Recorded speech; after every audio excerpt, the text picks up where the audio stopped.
We'll wait till 1:20 and then we'll start.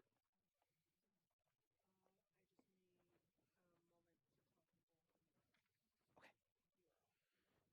Are you supposed to tell at the beginning or at the end? I don't know, IDK either, I suppose.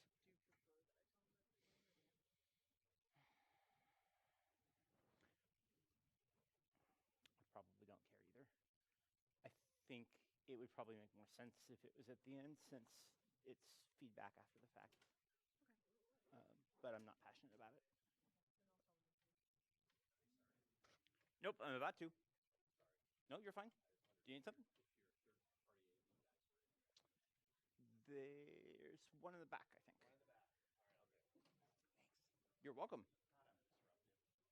I don't mind.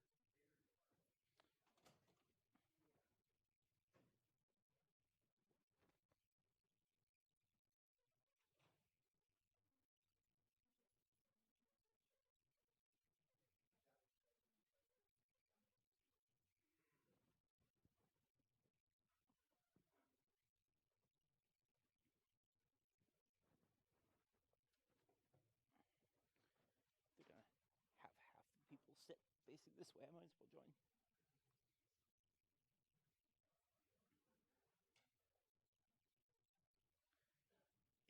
It does look like a LAN party, doesn't it? It does look like a LAN party, doesn't it?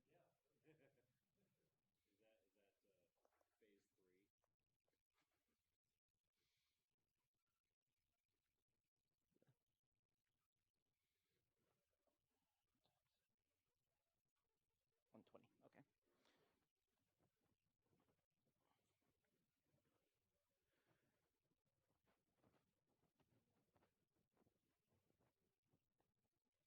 I am ready to start whenever you are ready to start recording. Okay. One moment.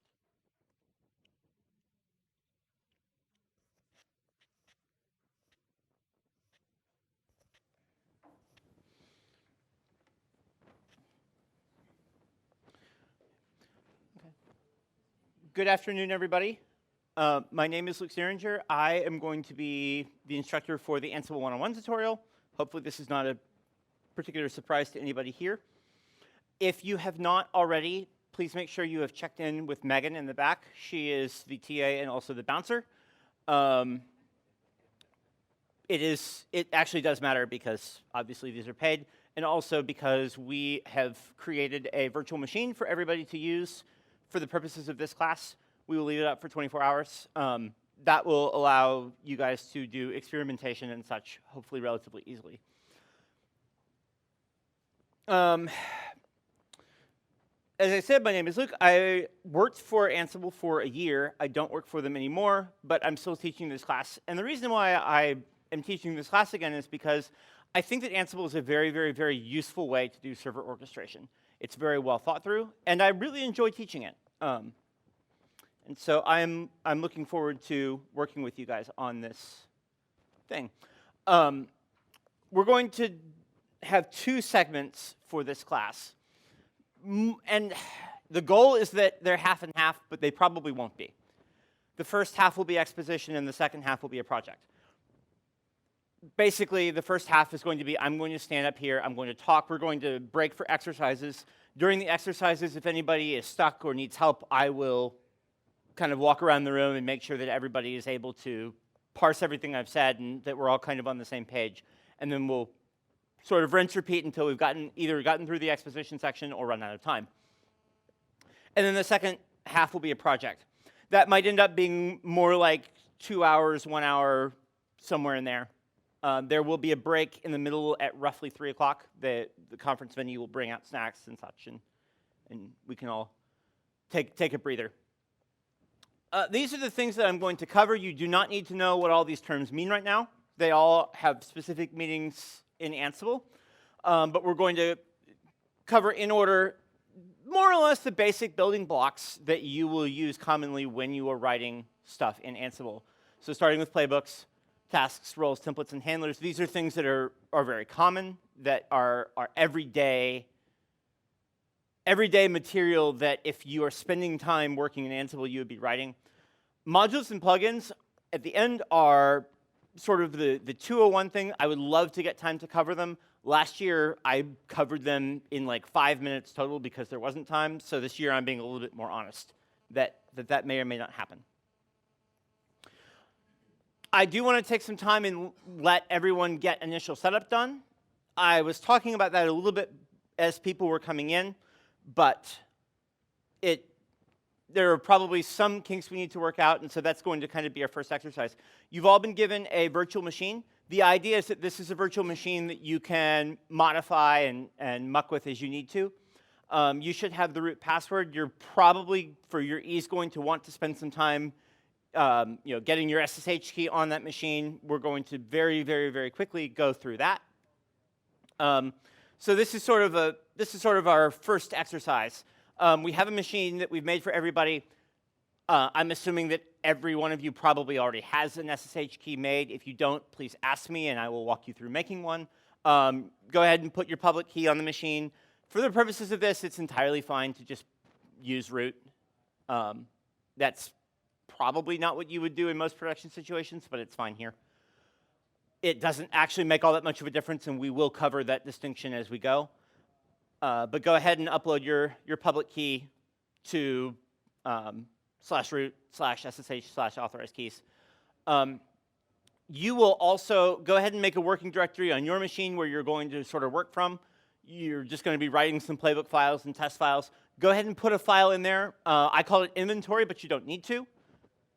Here. You can call it anything you want, but go ahead and make this be the contents, this square bracket, all close square bracket, and replace that bogus IP address with the actual IP address of your machine. And once you've done all of those steps and obviously have Ansible installed, you should be able to run the command at the bottom and get a success back. Ansible all -m ping -i, and then the path to the inventory file that you create. What this basically does is it pings the box. It does prove that you actually can SSH to the box correctly, and that through Ansible. And I'm going to actually stop talking and let everyone do that for a moment. If you have any problems with the final Ansible command, you can try to troubleshoot them by using -vvvv. That's 4V as in Victors. And that will dump an absolute massive amount of information about what it's doing, including how it's trying to make the SSH connection.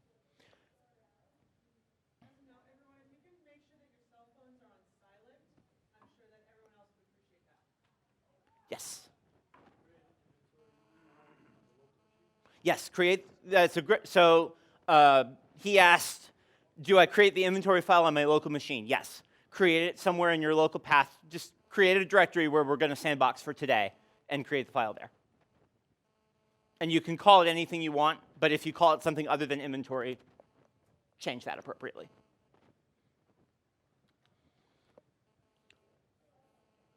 If the first couple people that successfully pull off the bottom would let me know so that I have some idea of where we are on time. I don't want to rush, and I don't want to leave people falling behind, and I also don't want to stand here while I think that none of you are done when all 30 of you are.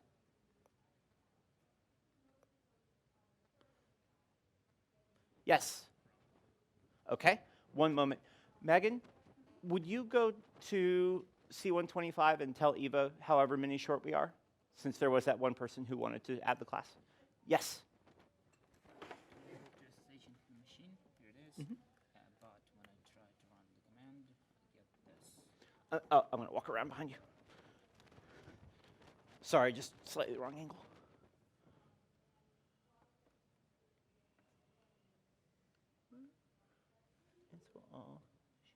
I don't see the error.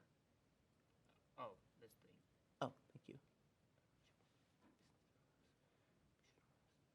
And you're able, can you SSH in for me? Yeah,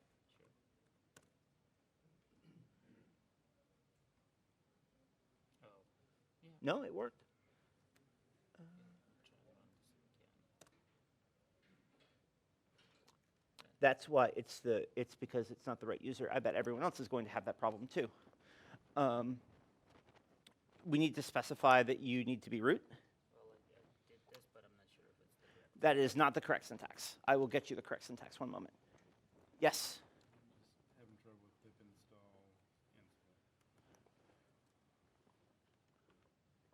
Unable to find VC. I have never actually tried to use Ansible on Windows, and I don't know the details of it. I will come back to try to help you in a moment. I need to get, the problem that he's having is going to affect everybody else, and that's a mistake on my part. So, person in the third row just mentioned that this is actually not going to work unless you state that you are the correct user. So I'm going to pull up the correct way to do that.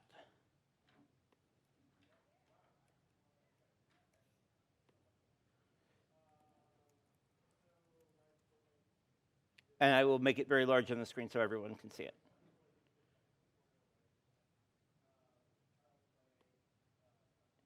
If in fact I have Wi-Fi.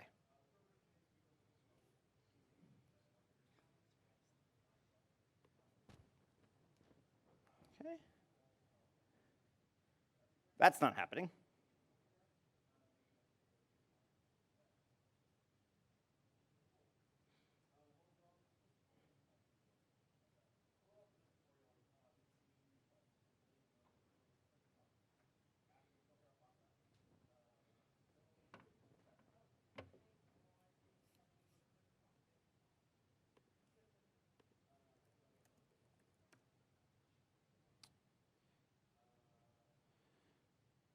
Use -- user equals root for the moment while I figure out the inventory syntax.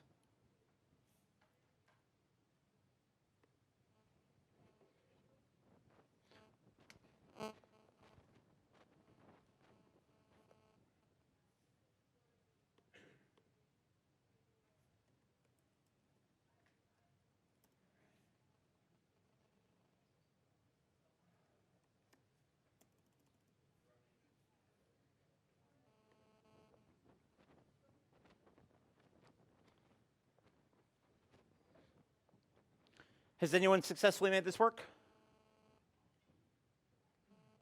Nope. Other? Oh, Wi-Fi is being awful. This is going to be a really, really, really unfortunate class to be having Wi-Fi problems in.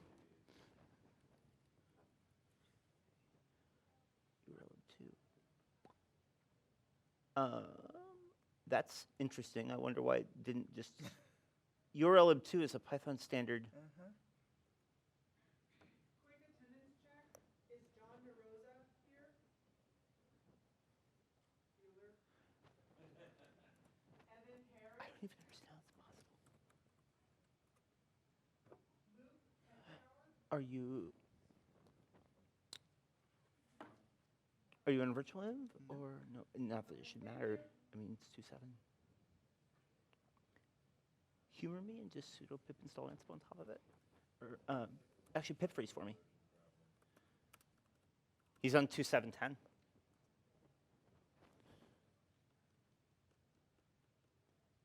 Seems reasonable enough. How in... What is this? I don't even... I'm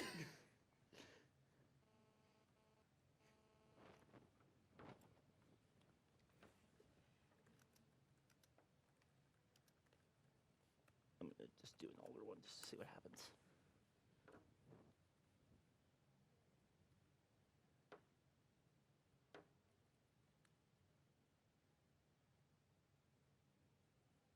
I mean, they're pretty stable, but I don't have any other ideas. Okay, try again.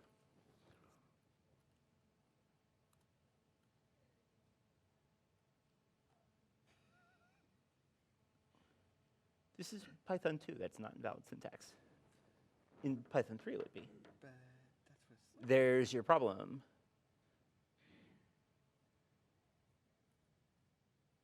That is exactly your problem. Okay, so you need to set something called Ansible Python interpreter to be whatever your which Python 2 is. Or, whoops. That should be 2.7, presumably. You can run Yeah. -- version to find out. Yeah, it is. What's user bin inf Python for you? What was that? What's user bin inf Python for you? I bet it's probably 3.5. User bin Python? User bin inf space Python. I bet that's probably 3.5. env space Python. It's what you. It's the hash bang you put at the top of Python scripts. No, it's still 210, 27. Try setting Ansible Python interpreter, the environment variable, to All caps, underscores. environment variable. I think should be all caps with underscores. Try setting that to /user/bin/python and see what happens. Yes. Okay.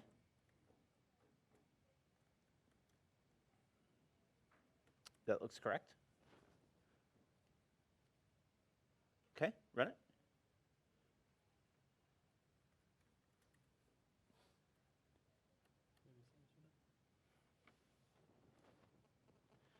Can you run that with -VVVV so that we can see if it is a timeout or a...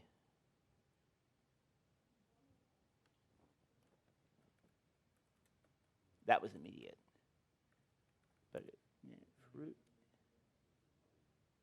Is everyone having unreachable VMs? Yeah, that looks like what he's getting too.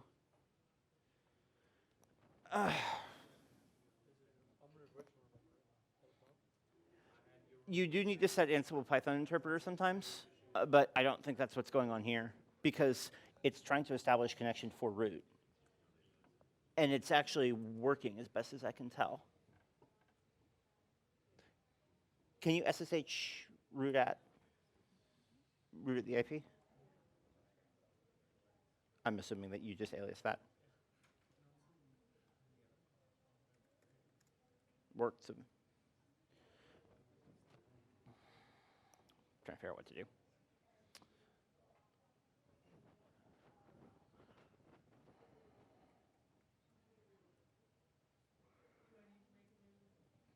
The droplets are fine. The problem is that the Wi-Fi here is so bad that nobody can connect to them. I think that seems to be the consensus. You're connected to yours?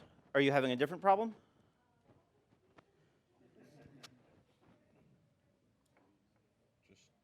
So the inventory flat file and running this command is supposed to happen within the droplet, right? No, you're supposed to run this from your local machine. Now, actually, the way that we might end up solving this, if we have to start playing fun, is we might have everyone SSH into the droplet and then run it locally. I hate to do that, but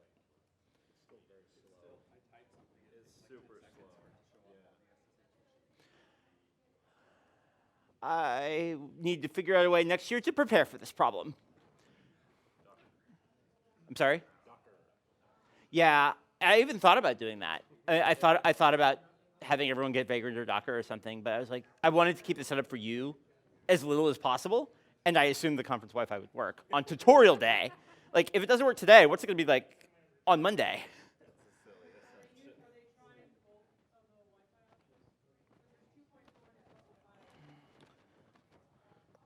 Megan, can you make me a droplet? Or actually, I have my computer, never mind.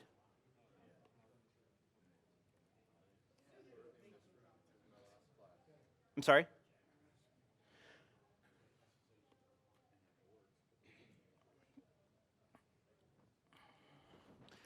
Okay, folks, I apologize for this problem. I am going to try and... Actually, do you have a droplet for the person who didn't show up? Can I have the root password?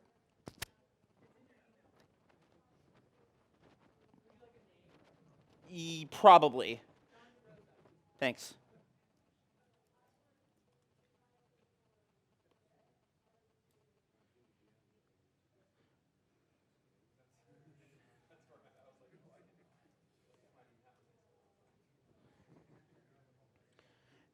If we don't figure out a solution in like 5 minutes, I'm going to go try to teach concepts and we'll figure out how to work locally. And I am very sorry for this problem. Nope, I'm not going to be getting my email anytime soon. Okay, that's, oh, hey, there we go. John DeRosa?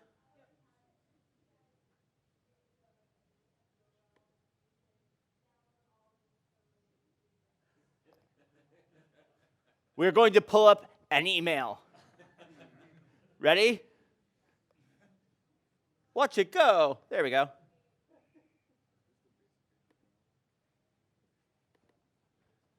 Okay, so let's see if I can do this. Wish me luck.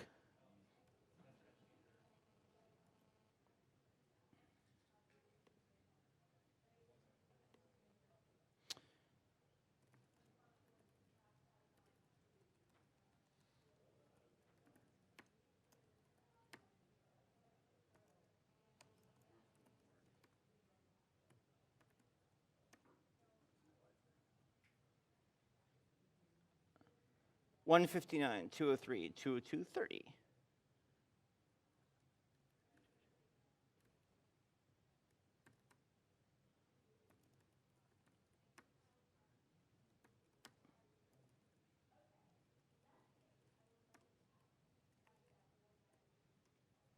Host 159, 203, 202, 30.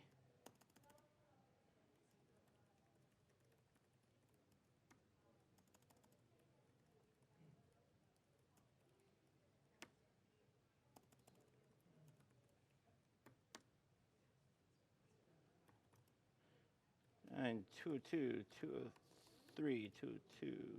Okay. We're going to establish that we can shell in.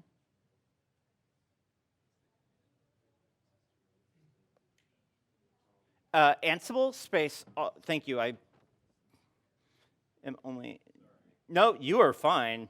This is not your fault. Here you go. I wish I had a way to keep it up, although there's actually probably value in.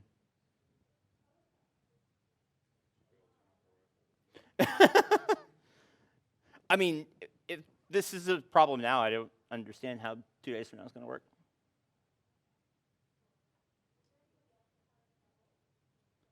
I will write that in the shell in just a moment.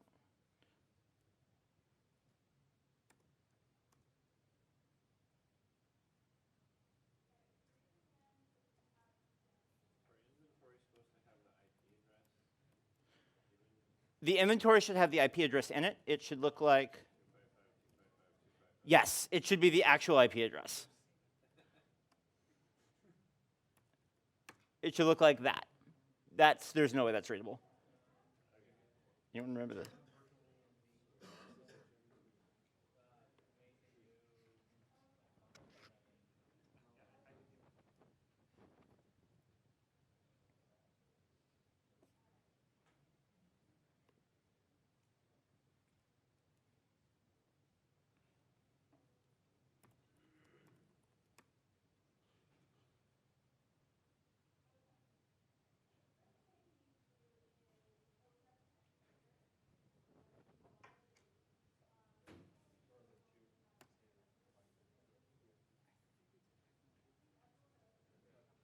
What was the question? He had that problem too, and it was a mismatch between his Python versions and his Python interpreter. So you want to set the Ansible Python interpreter environment variable to whatever Python is actually running, which is probably /user/bin/python. Ansible, Ansible, all caps, Ansible _ Python _ interpreter. So right there, go ahead and type. You look like you're in Bash. Yeah. Type export space, Ansible, all caps, _ Python, all caps still, _ interpreter equals /user/bin/python.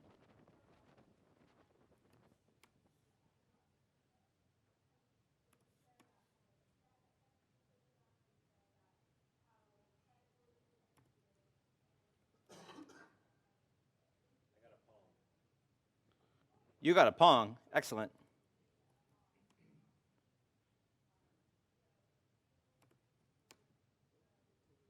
New password is too simple. I don't care about security for this. Okay, there we go.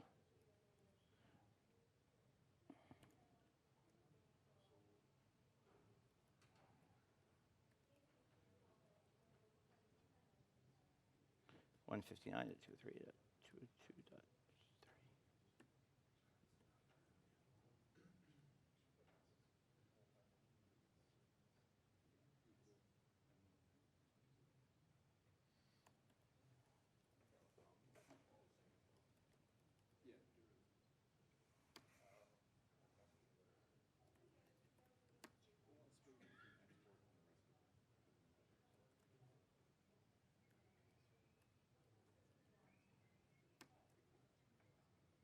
Okay, so if anyone's following along, you'll notice I'm doing the same steps that you guys are doing. So I added a public key to my box, and now I should, in theory, now that the Wi-Fi is working, be able to run Ansible all -m ping -I inventory like that. And eventually it will work or not work.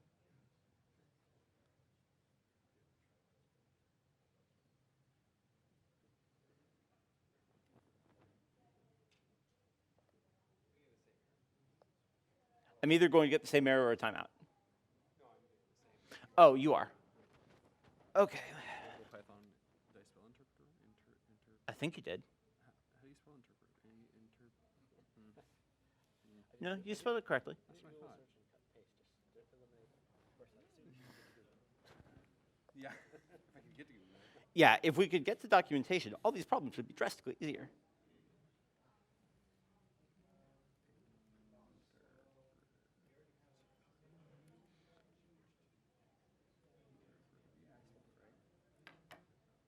Ansible Python interpreter? Yeah, I'm looking up now to make sure I give you the right thing. Okay, so this is roughly what you should be getting if the Wi-Fi was working. Unfortunately, almost nobody is. You got a Pong? We have some Pongs. We have Pongs. We have a couple. Who has not gotten a Pong yet? Still about half the class. You have the Python interpreter problem. Are you the only one on that one, which we're still working on? What are the other reasons we can't connect? Let's find out. Because it might be Wi-Fi and it might be me. Okay. What happens if you SSH into the box directly? That I can get it. And you get it passwordless? Yeah, it just takes forever as I'm typing in. Right. Yeah. So.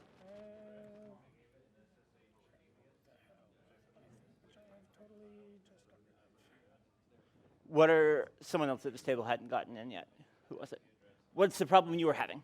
I'm still tracking you. I'm just trying to time. You're having your okay. So Ansible has just now recently got Python 3 support. It was very, very, very late. And I'm not entirely sure what the details are if you're using Python 3. I'm trying to look up the Python interpreter question because I wasn't anticipating this problem, and my phone is not getting to Google. And I don't have it memorized, unfortunately. I know I'm supposed to have everything memorized, but I don't.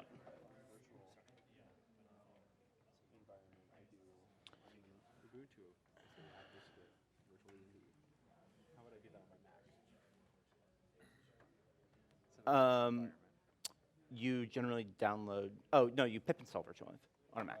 You sudo pip install virtualenv. Make it in Python too, virtualenv does work. And installing Ansible. Oh, okay. You'll need GCC headers. So you're installing virtualenv and then installing Ansible in the virtualenv? Yes. And are you having to set Python interpreter at all, or is it just working? No, it's just working. One of the other people is saying that if you make a virtualenv, a Python 2 virtualenv, and install Ansible in it, it will work.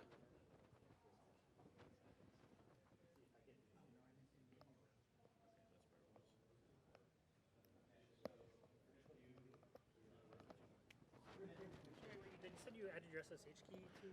I did. I don't know what you did there. Okay, I So would. I can definitely SSH in. Mhm. So that works. Is it? But it's prompting you for password each time. Yeah. So do you have a SSH key? Yes, I do. Okay. So Control D out of that, or exit or whatever. Yeah. May I? Yeah, go right ahead, please. So It's a heck of a lot faster than I am. So I did okay. So you have. We're going to use ID yeah. RSA.pub. Yeah. So just SCP.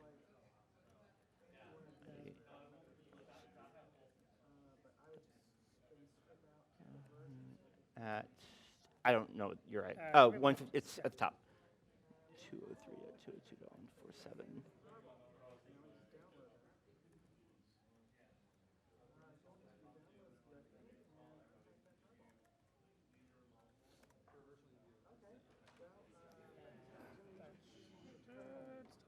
I didn't use anything. No. No. Hang on.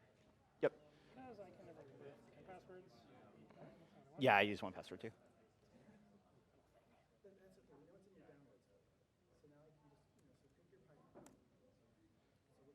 Okay, and now if you SSH in, it should just work. To do the root again or just, Yeah, you'll need root at. yeah.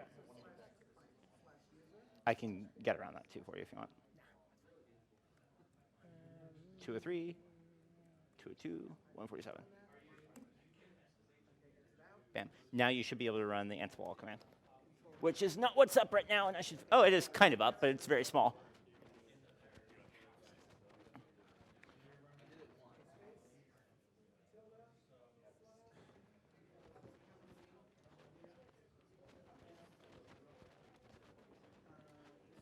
You got it? Insert Jeopardy music here. Eventually. Yeah. Yeah, I hit that once. So you just log in with Yeah, success. Excellent. Oh, there we go. Good, good, good. The only thing I did was I uploaded your public key to the box in the standard SSH spot. I didn't do anything. There's nothing, no Ansible magic in that. That was pure secure shell. Okay, who's still having trouble with the Python interpreter problem? Or you're having trouble with something? I'm having trouble with something. Let's see if I can help you. I don't know what I'm supposed to be doing at this point. Okay, let's find out. Some sort of SSH thing. So what have you done so far? What I've done so far is I'm in a virtual environment right now that has Ansible set up because I was having versioning conflicts. As several other people. Okay. So I've got this. I don't know what. So what happens if you try to shell into the box that we gave you? Like, oh, you're in Vagrant. Okay. Yeah. That's also fine. So with Vagrant, the thing, Ansible all user root ping, is the inventory your Vagrant box?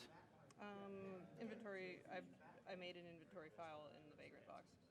You need to make it on your local machine. So the inventory file belongs in your local machine, not in the Vagrant box. I on both places at this point because Perfect. I've been trying so many sad things That makes sense. Can you cut it for me? the one that's over here on my On your my local, please. let's see.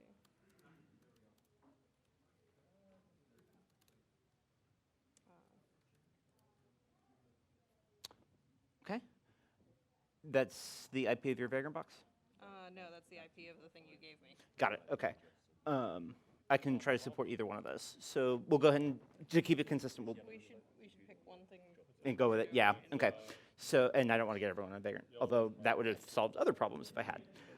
So if you SSH root at that IP address Wait, if I SS from from your from ma- here, yeah what do you SSH space root at @ 159 203 196 98.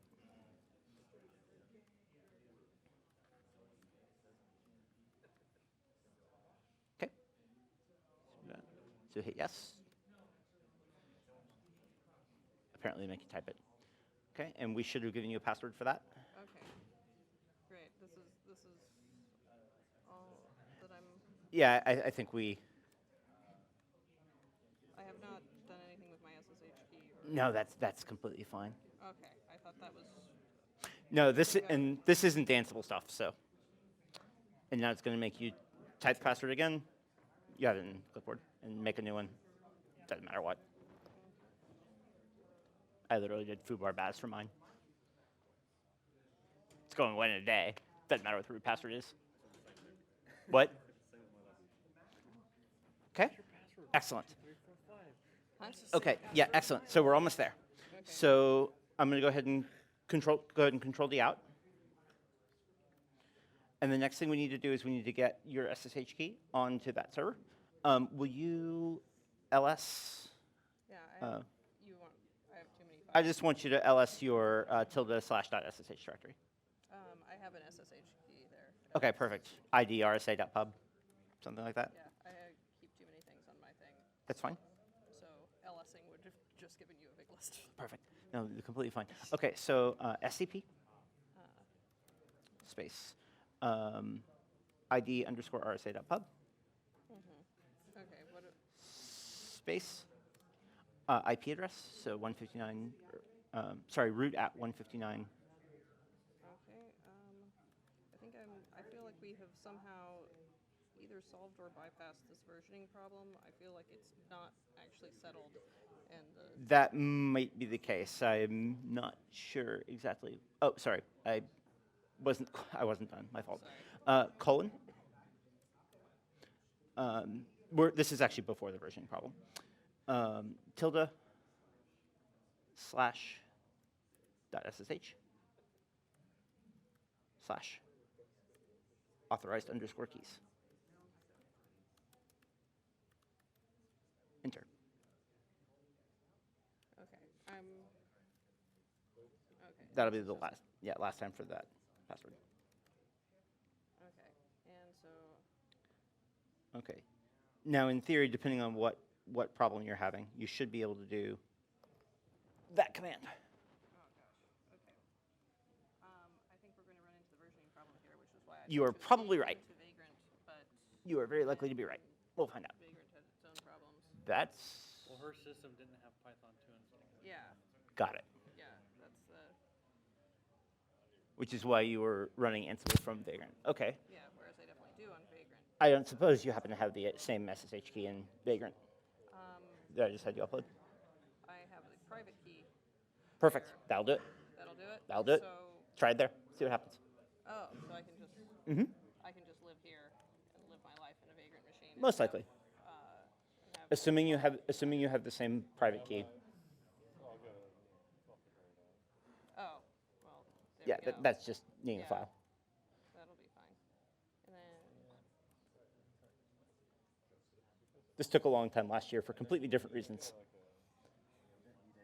well, there's always going to be something. Yep. What's that?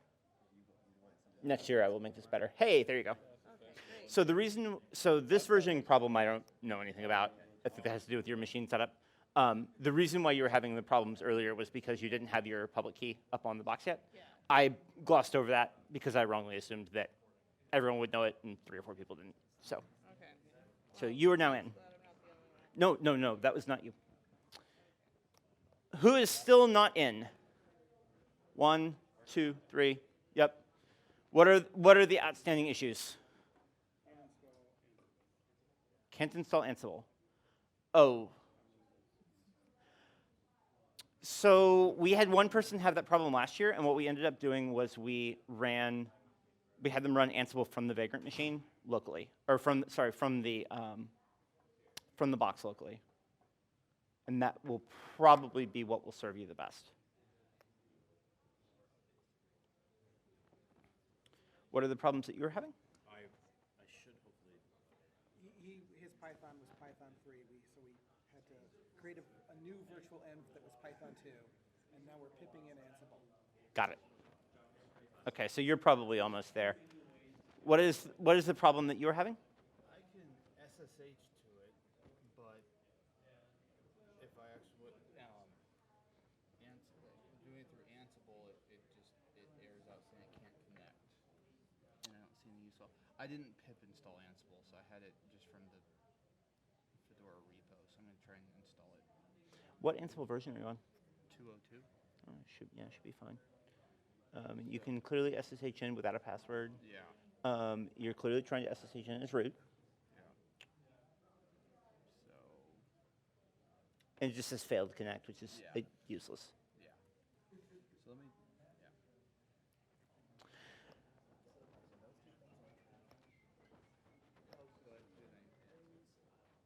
Go ahead and I'm so might. I'm going to go ahead and start on the next section while the last 3 people are working to get going. It's mostly syntax, so I shouldn't be dropping people behind.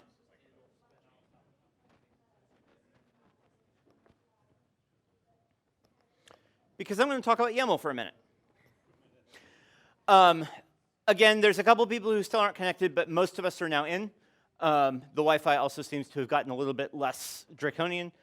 So I'm going to start talking about syntax, and I will double back with folks if they are not in once we get through this, because I don't want to keep everybody waiting any longer. I don't even know where we're at on time because my phone is over here saying that Safari can't connect to a thing. So Ansible uses YAML as its definition language for everything, rather than have a DSL like what Chef does and what Puppet does. It actually just uses specially formatted YAML files. I'm assuming that most people here probably know, or at least have seen a YAML file, but I'm going to go over it anyway because I might be wrong. YAML is a language for storing relatively machine-readable data in a relatively human-readable format. It has data types that more or less correspond to basic Python data types. It has strings, it has numbers of various kinds, it has lists, it has dictionaries.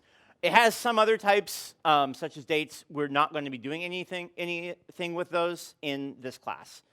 YAML syntax is relatively loose. It tends to have multiple different ways to express the same type. For instance, it has lists that look exactly like Python lists. They have square brackets and then stuff in them. It also has a bullet format. We'll be going in. We're generally just going to use the syntax that I like because reasons. YAML files start with 3 dashes because somebody said so. It uses syntactic indenting, so things are nested by virtue of being indented under the things above them. You can pip install PyYAML to get YAML support in Python, and you should already have it because Ansible has it as a dependency. YAML primitives, basically, it's exactly what you think it looks like. If it looks like a string, it's probably a string. If it looks like an int or a float and it's not explicitly in quotes, thus making it a string, it's probably an int or a float. Lists and dictionaries, we're going to talk about their syntax in a minute. They also have syntax that looks exactly like the Python equivalents. And almost pretty much if you're not sure what it is, it's probably a string. You usually do not have to quote strings unless by quoting them you force it to not be something else. If you need the string 42, you have to put that in quotes because YAML will interpret it as a number by itself as a value. Lists in YAML, the syntax that I tend to use is one list item per line. Each line begins with a hyphen and then a space, and then you have the element of the list. And the elements can be anything, including other lists. You can also use Python syntax. So this is a list in YAML. There are 4 items in the outermost list, and there's a nested list with 2 items. Is this intuitive to everybody? Cool, moving on. YAML dictionaries. Dictionaries are key value pairs. We all know this because we're Python programmers. You can only have a key once because it's the hash lookup. Values, again, can be anything. This is an example of a YAML dictionary. Keys. At the top level, there's 2 keys, name and location. Name, it has my name. Location, it has a dictionary underneath it with city and state. Intuitive? Everyone understand what this would look like as a Python dictionary? OK, good, moving on. YAML does have Booleans, true and false, but Ansible defines a pretty distinct subset of them. Or sorry, excuse me, Ansible defines a pretty distinct superset of them. Ansible takes lots and lots and lots of Booleans in very different places, and it tries to be really nice about what it will accept. So anything that takes a Boolean, you can pretty much send yes or no, 1 or 0, or true or false, and it doesn't really matter how you capitalize it. So if you're coming from Ruby, you can lowercase true, and it will be true. If you're coming from Objective-C, you can use uppercase yes. The documentation for Ansible uses yes and no, and so we will too. But any of these work, and they're interchangeable. You can go into the Ansible code base, and there's a thing that's like, there's a parse Booleans module where it takes an arbitrary thing and tries to figure out whether it's a Boolean and casts it to Python true and Python false. Playbooks. A playbook is the fundamental building block of how to do things in Ansible. Actually, no, sorry, that's completely not true. A task is a fundamental building block of something to do in Ansible. A playbook is a collection of tasks, essentially. But it's a little bit more than that. Playbook is the servers that you want to run things on and what you want to do on those servers, essentially. So if you have 10 servers that do, I don't know, a web server, Minecraft server, whatever, choose whatever you want. If you have 10 servers and you want to do them all at the same time, you would have to specify in your playbook what hosts or servers or whatever else they are, what hosts you're affecting. Right now, you have an inventory file that I had you create, and it had all in square brackets and then 1 IP address. So all is special in Ansible. It's all the hosts defined in the entire inventory, which in this case is just the one. And that's the host that you're going to be working on. So we'll just be using host all for the entirety of this class. Inventory is a way to determine what the available hosts to you are. So I had you create an inventory flat file, which is just a file with an IP address. And that's the server that Ansible knows how to do anything with. There are dynamic inventories. There's plugins for, say, getting an inventory from EC2. So you have your EC2 token or login, and it goes and asks EC2, what are the servers on this account? And EC2 sends a dump. And it can send a dump of 3,000 servers. And when you make a new server on EC2, Ansible gets it by virtue of having been created on EC2. Incidentally, it will also tag things based on the tag in EC2. And so you could go, we'll talk about this a little bit later, but you could go say, I want to affect only the hosts with the EC2 tag of bacon, because all your servers are tagged with bacon, right? You already created this inventory flat file, so we're already there. Quick thing about facts. So facts are information about a machine. They tend to be machine specific and different from machine to machine. An example of an obvious fact would be the machine's IP address. You need to know this sometimes. If you need to go, let's say that you're going to use Ansible as your orchestration layer and you need to go write an Etsy hosts file or a network configuration file, you probably need to know what the IP address of the server is. If you're going to write a web server configuration, you need to know what IP you're serving on, all that kind of stuff. Facts are those things. They're available as variables throughout Ansible. They almost always, but not always, start with Ansible underscore. So one example would be there's a fact called Ansible OS family.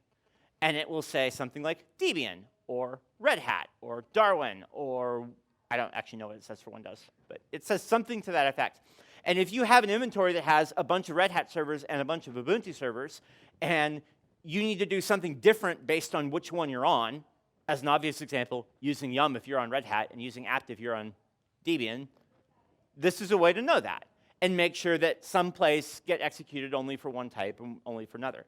That's also really important if you have software that you vendor, where a customer makes the machine and then runs the play. You don't have control over what exact type of machine that will be. Okay, so this is our next exercise. I'm going to spend a little bit of time while we're starting on this circling back to the 3 people who hadn't connected yet. But this is going to be our first exercise, which is to create this playbook. You already have the inventory. I should have taken that off. Last year, I had people start creating the inventory. We got this far, and then I had connection problems. And they were completely different than the ones we had this year. So create this playbook. These are the exact contents. Like, you can copy this directly. Note that this is obviously a YAML file. So you can call it playbook.yml or whatnot. And then you should be able to run the playbook on your server. I note I didn't give the command to do that. It's Ansible-playbook to run an actual playbook. It's Ansible-playbook space -i for the inventory again, and then the path to the playbook. And you should be able to get some debug output. So we'll have yet another exercise to get debug output. And I'm going to turn my mic off while I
So there have been 2 questions that have been asked. One of them I'm about to put on the slide, and one of them I'm just going to call attention to.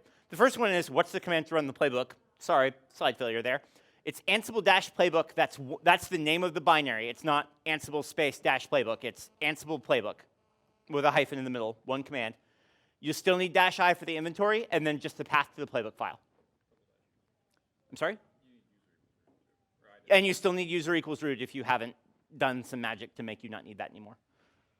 You can instantly, at this point, you can get around users equals root by actually adding user : root here in the playbook itself if you want to do that. The other question that was asked was this indenting here. I'm going to go over that a little bit more in a minute because it was a good question and I haven't called it out. But this message is actually an argument to the debug module, is what's happening there. This is a list with one item that contains a dictionary, Yes. and the second dictionary contains a list with one item. So yeah, this is a dictionary key, tasks. This is a list with one item, which is the first task that runs. Dictionary with a nested dictionary inside it. Correct. Okay. That is exactly correct. And normally, obviously, you have more than one task. You usually have a long series of them. I will talk a little bit more about the module specifics in a moment. You had a question? Okay, so hosts is an element of a list? Hosts is, so this, okay, so this is also a good question. Is host an element of a list? This is a list with one element. And that element is a dictionary, which has 2 keys, hosts and tasks.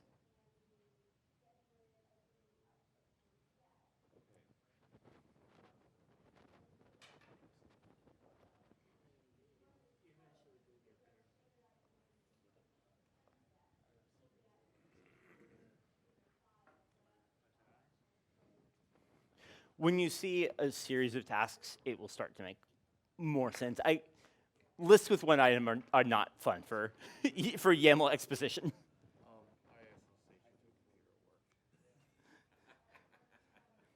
You win, sir.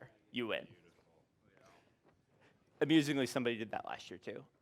It was a relatively similar problem, and that was how it got around it. I'm suspicious about something because my other Fedora workstation at work just recently seemed to have the same issue, so I'm thinking there's some common there. Yeah. One of the things, at the end of this class, we'll be asking you for feedback. One of the things that I would love to have ideas on, not right now, but at the end, is if anyone has any ideas of how to smooth out the setup. It's been a problem both years in completely different ways. I would love your feedback on that because I'd like to make it better for next year if I do this class again. Are there any questions about the playbook, and have most people been able to run it successfully? Yes. I want to put user root in the playbook. Where would I put it? You would put it right here.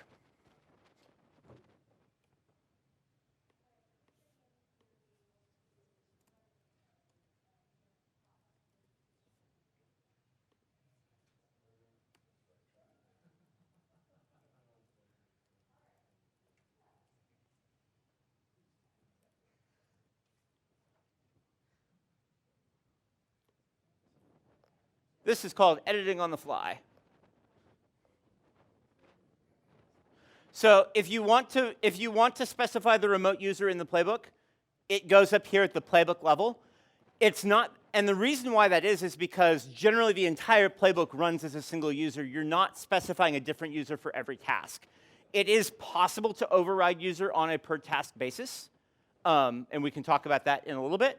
But generally, the entire playbook should run as one thing that you expect. Who has successfully pulled this off? About 2/3 of folks. Would anyone like help before we move on? I would be happy to. Are you folks in a good spot on the exercise, or can I help? He doesn't have a cow. He doesn't have a. He doesn't have a cow, otherwise it's working well. Mine's Oh, working good. He's yes. just missing the cow. I forgot about Cowsay. Yeah, if you have Cowsay installed, Ansible will use it. Yes, sir.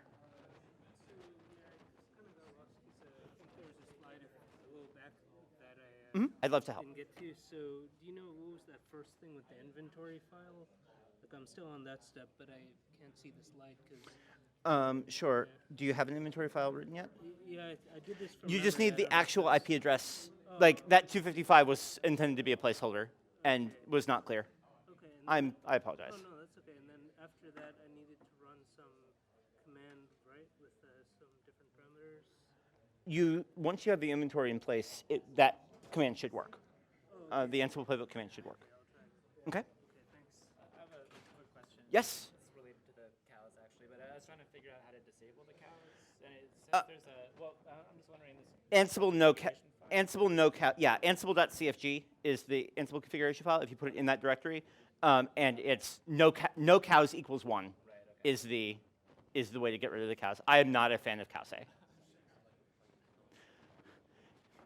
If you want to know, if you have cowsay installed and want to know how to disable the cows, it is the no cows configuration directive. And I will admit that I turned cowsay off. I find that a little silly. I'm going to go ahead and move on. I think that we are mostly, I'm going to give someone a chance to say wait and stop. Okay, moving right along. So let's talk a little bit about tasks. There was one task in that previous slide, and it was this one here.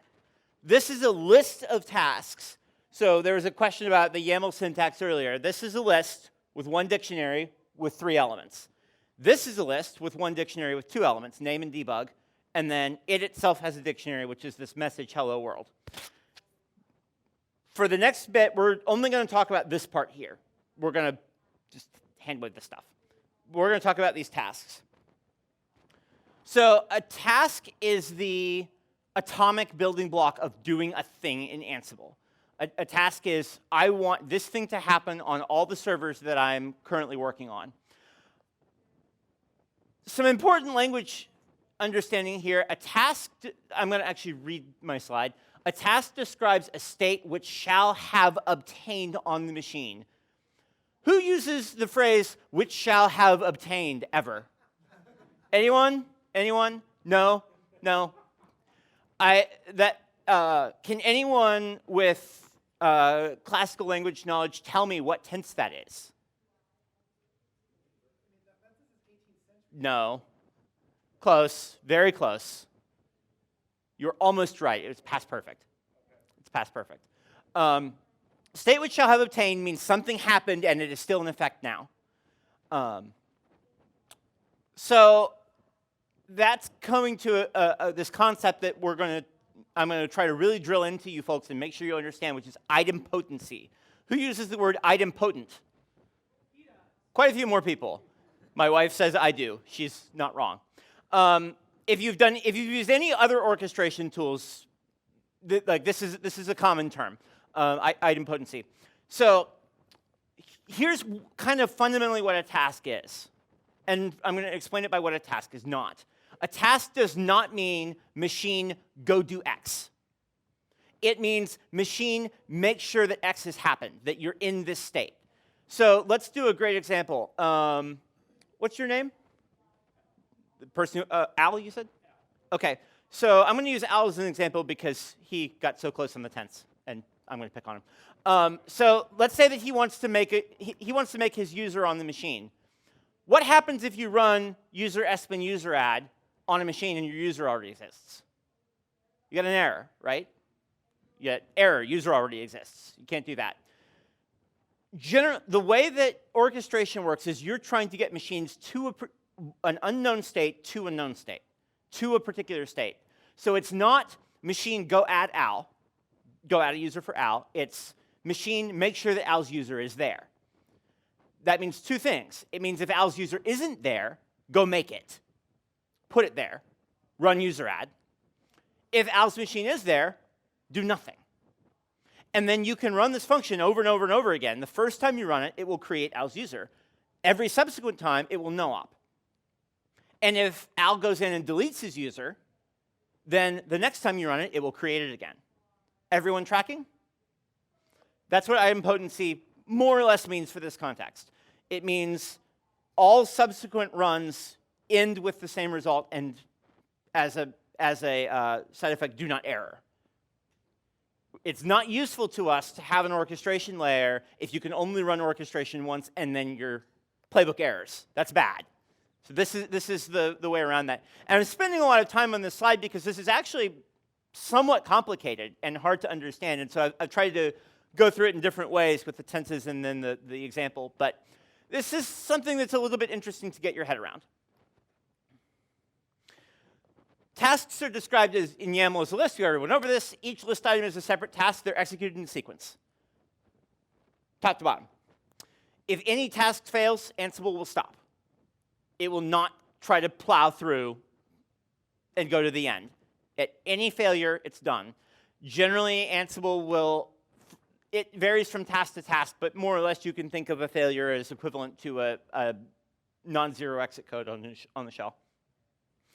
Tasks always have a name. That's actually not true anymore. Ansible 2 makes names optional, but please make your tasks all have a name.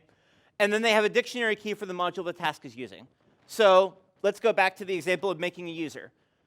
So you asked about the indenting of the previous task with debug.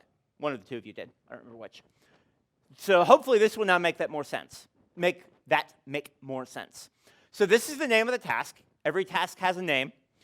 You can think of the name more or less like a comment. When you run a playbook, it will dump out all the names of the things that are running and then some small output for each one. So this is a way of you as a human knowing where you are. The names are used by the machine in a couple of places. We'll come to that later, but these are really, really, really close to comments. Now, this key user designates to Ansible that it is going to be asked to run the user module. Modules are, in core Ansible, they're Python code, but they don't actually have to be. You can write a module in any language. It's run off the shell, which is why it can be in any language, and it returns JSON. Ansible has a built-in module called user, and about 900 other built-in modules. Each module gets to define what arguments it takes. Now we're getting to that point where, so the debug module takes a message argument that's spelled MSG and just dumps the message. The user module takes about 20. Most arguments in Ansible are optional, but there are usually one or two that are required. It's meaningless to have a user if you don't have a name. So I'm fairly certain name is absolutely required by the user module. Also in Ansible, it's very common that you have situations where either X argument or Y argument is required. A great example for that would be the pip module. Can take one of two things. You can send a requirements file, or you can send the name of the package you want to install. Not both and not neither. And the pip module is responsible for sending an error if you give it both or neither. So in this case, user, I'm doing a name. I've gone ahead and specified the home directory. Ansible will intuit that if you don't send it, but it intuits according to the operating system's rules. So it'll do whatever the OS default is. That means on OS 10, it would have been users Luke, and on Ubuntu, it would be home Luke, and Red Hat, it would be home Luke, etc. This is what the user shell is going to be, -s in user add. System, no, this is whether it's like the Nginx user or whatnot. And then I'm going to talk about state present. Again, remember I used that weird archaic language about state which shall have obtained earlier. One of the things that I really like about Ansible that makes it different from Chef and Puppet and the other tools is that the language used here is actually very idempotent language. The goal, the state is the goal of where the system is supposed to be. The user is supposed to be present. In Chef, this would have been written as add, but it's not an add. That's not what it's actually doing. It's presence of the user that matters. The other state obviously is absent. If I were to do state absent, at that point, this, and this wouldn't make any sense. I don't remember if it errors or ignores them. I think it ignores them. But if I had state absent, it would delete the user if the user was there and do nothing if the user was absent. If you want an example of why you might delete someone, say a former employee if you're a small shop, There's also a way on actually, no, that's on SSH keys, not user, sorry. Anyway, so does everyone understand this? And now does that syntax make more sense? Yes, ask away. So what happens if a task has has three keys, name, user, and debug? Tasks can have more keys, so we'll get to that, I think, pretty soon in my slide deck, and we will know the answer. Yes. The user task is not ensuring that the user has the home directory. That is a great question. So, because you're not mic'd, the question he asked was, would that ensure that the user Luke has the home Luke home directory? Let's say that the user Luke was already created, but it was in home John for whatever reason. That is module dependent. I believe in the case of the user module, it would leave it at home John and do nothing. But in any new creation, it would be home Luke. I'm fairly sure. But that is module dependent. Every module gets to decide what it does in that kind of case. Good question. Okay, yes, we are going to get to the syntax you wanted to know because this is that. So sometimes you run tasks only some of the time. I made an example earlier when I was talking about facts, about how Ansible OS family is set to the basic OS that you're using. That might be a reason. I only want to run this task if I'm on Debian, because it's the apt module, and it's going to fail anywhere else. I want to run this only if the previous task changed something.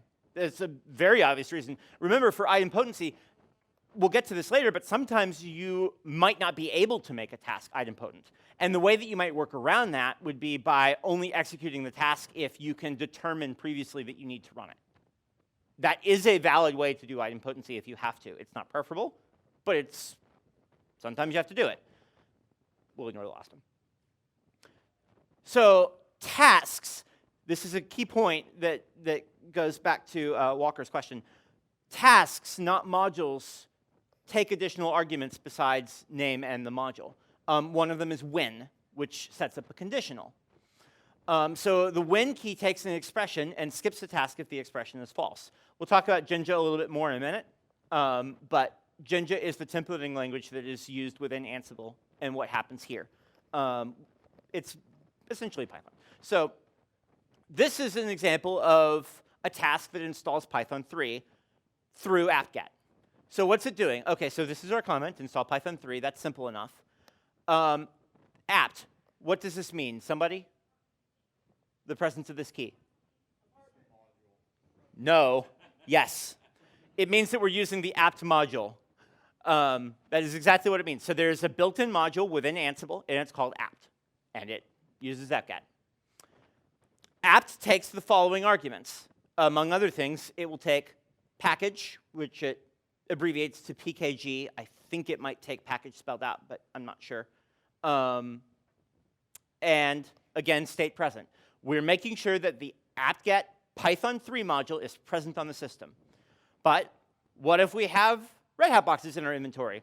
This will fail, and it will cause the entire thing after it to fail too. So this is where our when comes in.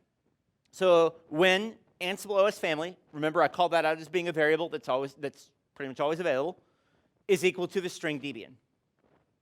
Does everyone, now, you asked about module and task arguments and can a task take more than 2? Yes, this is how that works. So remember, YAML is nested. Think of it being very similar to Python in that regard. So this is the task here, and name, apt, and when are part of the task, the dictionary defining the task. And then the subdictionary of stuff being sent to the module is package and state.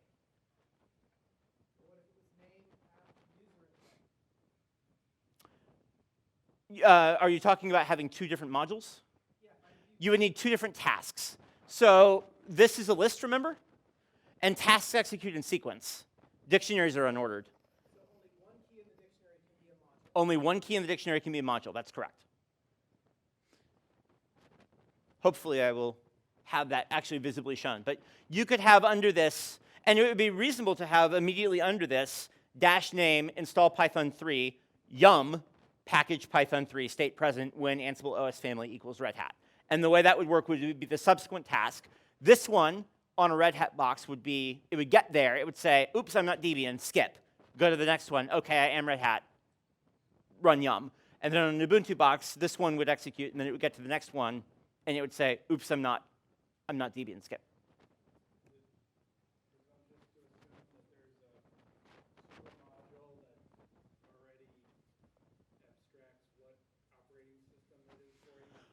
Unfortunately, no. It is not, well, I mean, no, it's not presumptuous, but no, there isn't one. And the problem here, and I'll tell you why.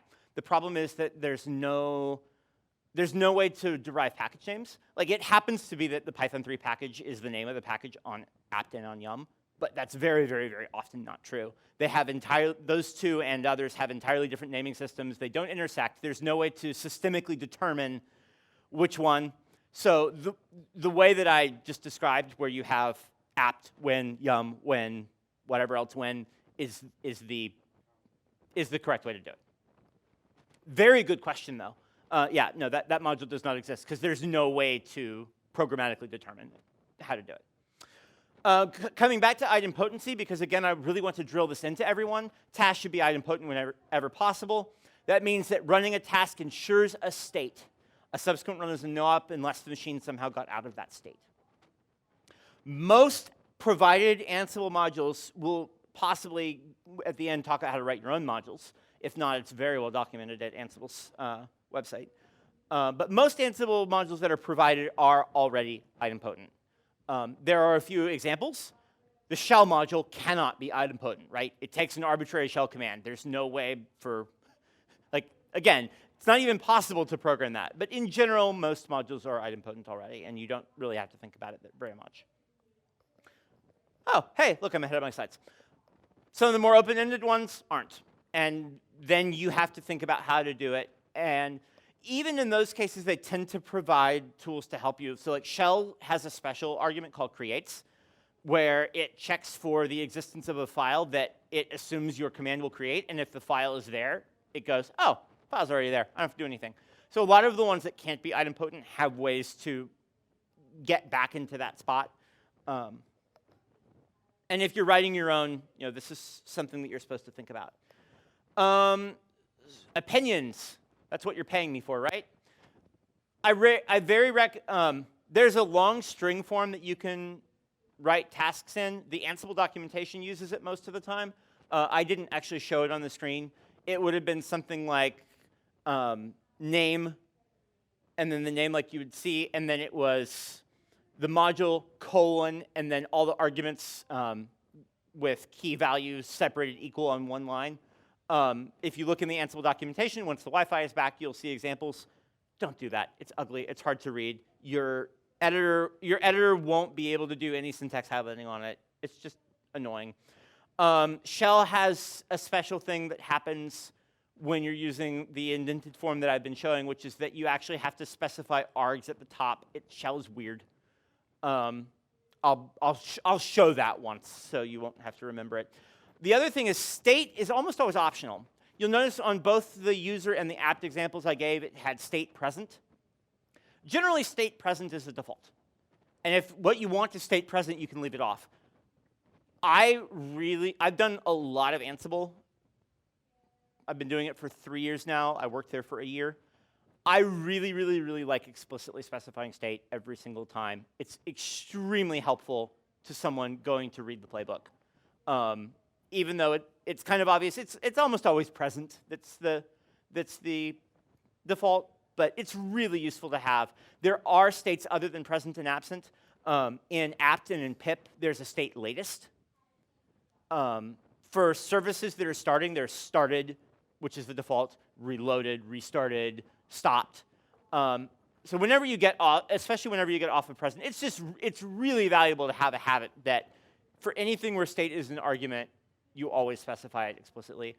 You can take my advice or leave it, but I think it will help if you do it. Oops. Last opinion, be consistent about the name. Again, names are comments. They're what's going to show up when someone's debugging. It's really, really, really, really helpful to use a consistent naming convention. The way that I do it is complete sentences with a period and proper capitalization. Okay, exercise time. So you all are logging in as root, which has been some amount of pain. Write tasks that create a user for you on the machine and install the Python 3 package from apt. You've already seen that on the screen once. I recognize that you cannot easily get to documentation right now, so if I need to step back, we can, and I can describe it if we can. And then copy a file. Again, you don't have documentation right now, so my goal for this exercise is actually that you look up the copy module. If you can easily, please do. If I can do this one from memory, so if that is something that doesn't happen in like 30 seconds, please tell me and I will just type out how to do it. This is one, okay, very good question. He asked, should this be in one playbook or 3 playbooks? 1 playbook, 3 tasks, 1 playbook. And feel free to just modify the playbook from the previous exercise or copy it as your starting point. And if anyone has questions, please feel free to ask. If you do a Google search, assuming you can get to Google for Ansible copy, you will very quickly get the module documentation. You can also do Ansible user and Ansible apt to get that stuff.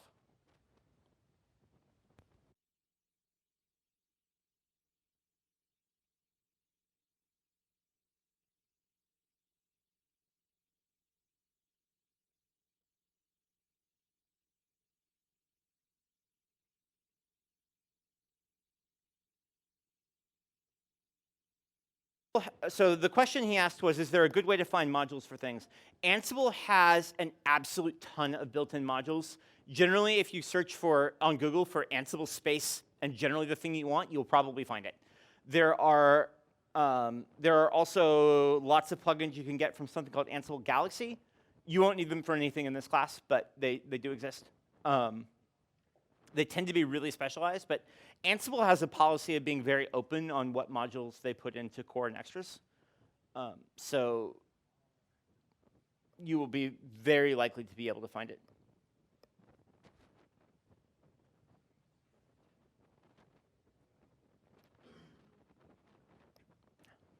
Oh, actually, that would be really good if Google goes out again. That would be really helpful.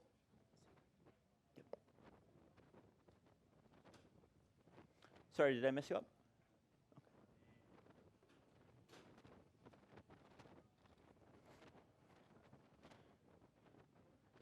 Is Wi-Fi to the point that this is being less painful?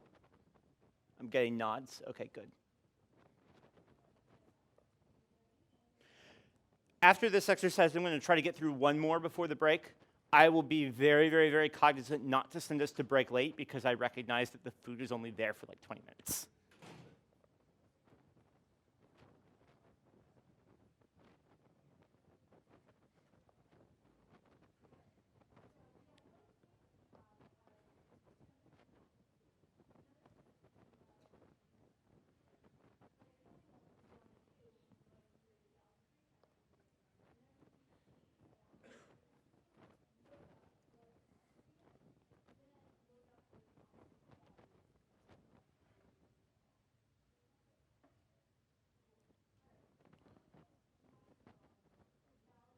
Mm-hmm. Of course. I tend to.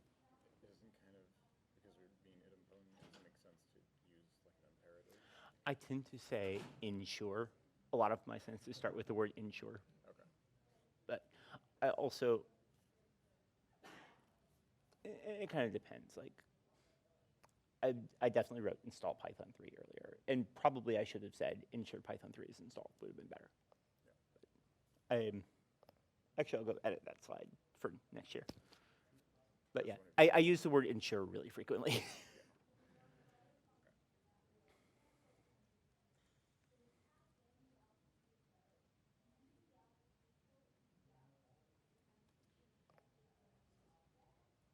I thought you were going to ask me something. These machines are Ubuntu machines, yes.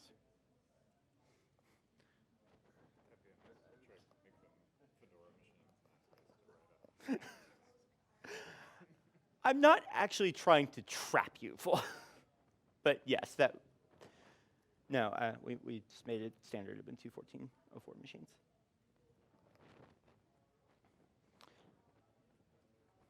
If anybody has questions, please feel free to ask.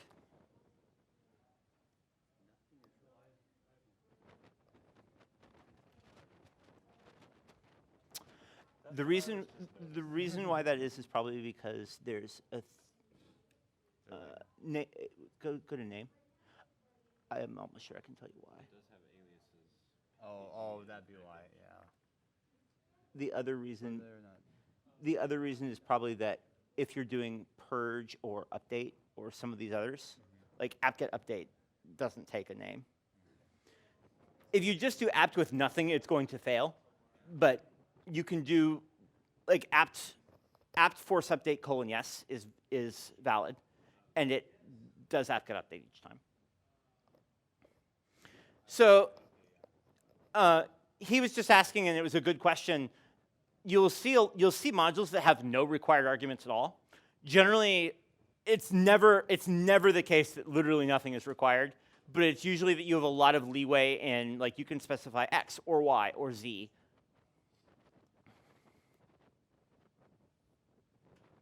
The apt module is an example of that. You can use it to run an apt-get update or an apt-get install. If you're running an apt-get install, you have to have a package name, but if you're running an update, you don't. You can combine those two, by the way. So you can have apt name Python 3 force update. Yes, that is valid.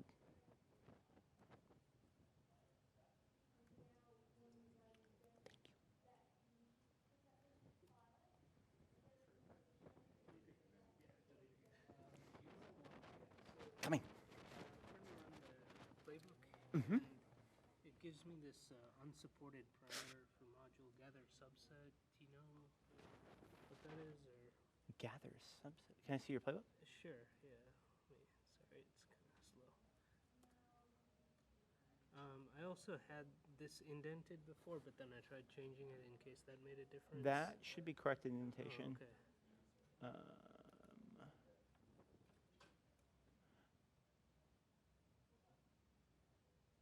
Posts, tasks. I didn't even see a gather subset module there. Oh, yeah. That must be something it's doing in the process of trying to get. I assume your inventory file is now correct. Oh, okay. Yeah, let me put this down here. Thanks. There you go. No, of course. So, Can you? Yeah, cat your inventory for me.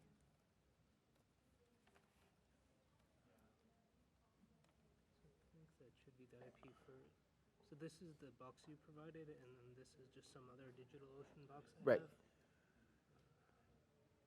Okay, that definitely matches. And you can SSH. You can SSH to that box from this one. Let me try. I mean, it's blanking on a different problem, so. Okay. Yeah, I can some of that. SSH.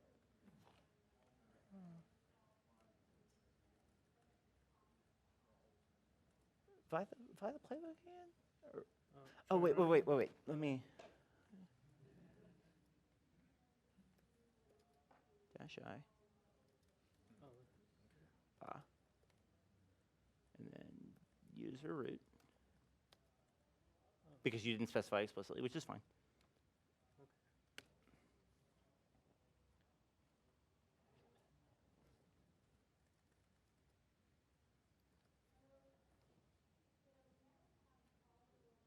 What?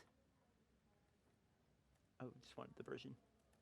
Oh, I know it. I did verbosity.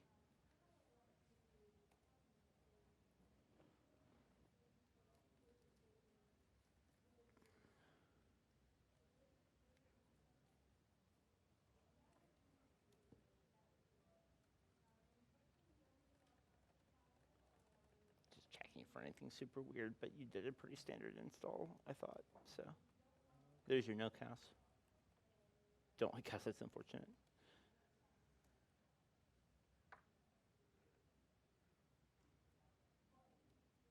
I have no earthly idea, to be entirely honest with you. yeah, not sure if maybe I messed up my install of Ansible somehow. Like, It's yeah. possible, but gathers. I would. Let me Let me see if I can Google it. Okay. I have no service. I'm not Googling that anytime soon. Yeah. Yeah, I didn't see anything. I mean, yeah, couldn't really find anything about it. So. Okay, maybe I'll just follow along. I'm sorry. Yeah, that's okay. Yeah, Soon, I can keep playing around. sooner or later, we'll figure out a better way to do so. How are folks doing on the playbook? I see 1 thumbs up, 2, 3, 4, lots, quite a few. Still need a little more time? Anyone? I am happy to wait a little longer. Okay. Yes? Playbook.retry is a debugging file of sorts. I don't use it almost ever. It's a thing that Ansible creates, kind of like npm debug.log or pip. Pip does a similar thing.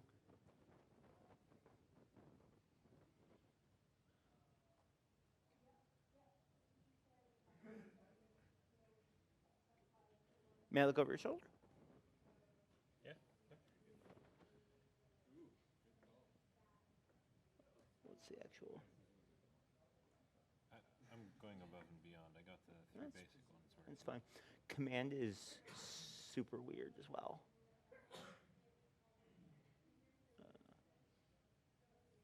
Although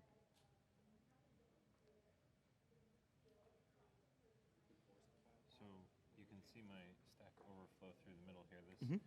syntax doesn't look sense.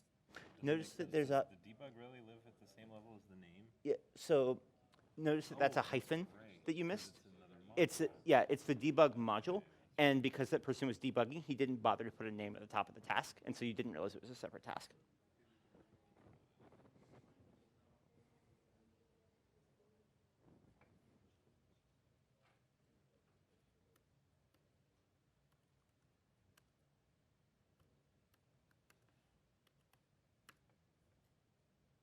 There you go.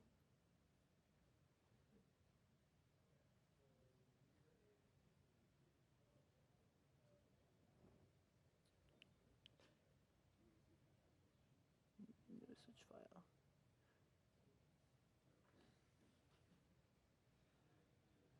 Because you didn't put high.text at the end. No, it's because I misspelled the location. Oh. You were right. Yeah. I didn't actually know that you could not.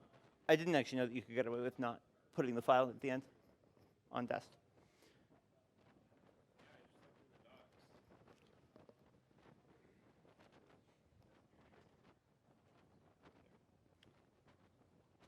There you go. It catted. It's not going to show it to you, but. Wait, what?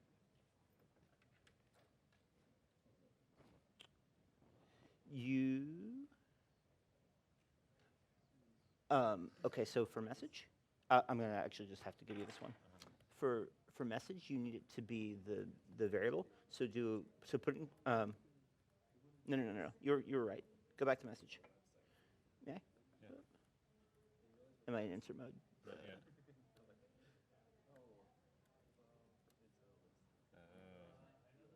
I'm going to be going over this a little bit later. That should do it.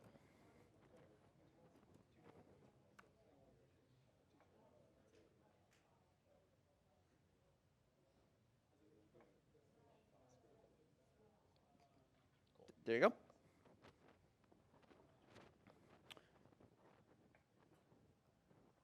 we good in this exercise? Folks need a little more time. It is completely fine if we need longer. And also, questions are welcome. Questions? Anyone?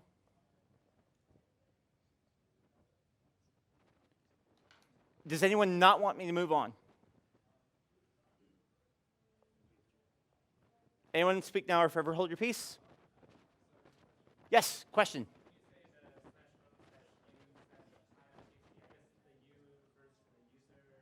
Yeah. Substitute that out to your name. And you figure out a way to say that on the slide so it's obvious. Any other questions? I'm happy to hold if needed. Actually, we might hold anyway. Yes.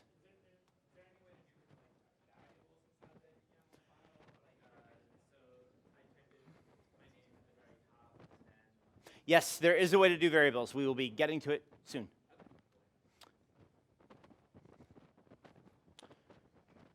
Okay, I'm going to move on. I think the way that I'm going to do this next section is I'm going to go through the exposition. I'm going to give you the exercise. I'll call the exercise and the break at the same time. And we'll obviously make the exercise longer to accommodate the break. I think that will work best for everyone. And if anybody is behind, I will work during that time to help catch them up. Hey, look, your question. You can use variables. So there's a templating engine called Jinja 2.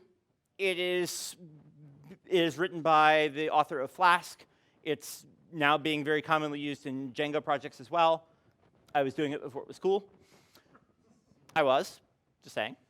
Ansible uses Jinja 2 for variable evaluation. You can pretty much use Jinja 2 in a whole bunch of places. And essentially what happens is you just use double curly braces to encapsulate a Jinja 2 expression. So he asked earlier, what if I wanted to have variables for my username rather than just my thing? This is actually how you do that.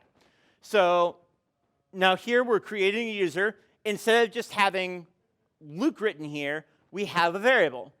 And Ansible will go out and substitute the important user variable, which it expects to have, into this string in both of these spots. Now, there's one thing that I did here that's kind of a gotcha. It is advantageous that Ansible actually is very good about telling you if you make this mistake and pointing it out in the syntax. But remember, even though we were using this outline format for Ansible where this is a dictionary, this is a dictionary and this is a dictionary under it, Ansible does support curly braces for dictionaries. That creates a little bit of an ambiguity when you're using Jinja variables. So here, it's obvious, because this is within a string. This is within a string. Here, it's not. And the YAML parser will actually, the Ansible YAML parser will actually barf on it if you don't have these quotes here. These quotes signify to the YAML parser that this is a string. Ansible is taking the string first as this Jinja variable, and it's going back later and doing the substitution. Yes? Either one is fine.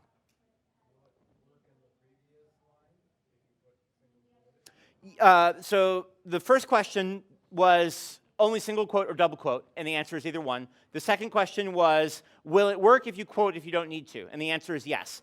I could actually quote every single one of these. I could even quote the no, actually. You could actually quote every single one of these and it would be fine. I tend to, in the presentation, not quote strings unless I have to, but it is entirely legal, and there are definitely arguments for it. It is entirely legal to quote every single string that's a string. That is entirely okay. So I could have quoted this, and even this. No is not an Ansible Boolean or a YAML Boolean. Ansible actually goes and parses a string no by itself as a Python false. Yes. Sorry, I think he was actually first. But you can't comment after the home forward slash. It'd have to be the whole string, not home forward slash your quote. Sorry, not comment. Yeah. If you're going to use quotes in that way, it has to be the entire string. If you use it in the middle, it'll actually be part of the string. Yes? Is there a way to do kind of like a test run of it and see if it actually, the value was actually where present? So you don't do like a rm variable and like. So a question that he asks is, can you test for the existence of a variable? There's a few answers to that. You can specify a default. I don't think I have it on a slide, but I'll write it for you in a minute. Another way is you can have, remember we went over when earlier? So you could have when : important user down at the bottom, and that would only evaluate if the variable is actually set.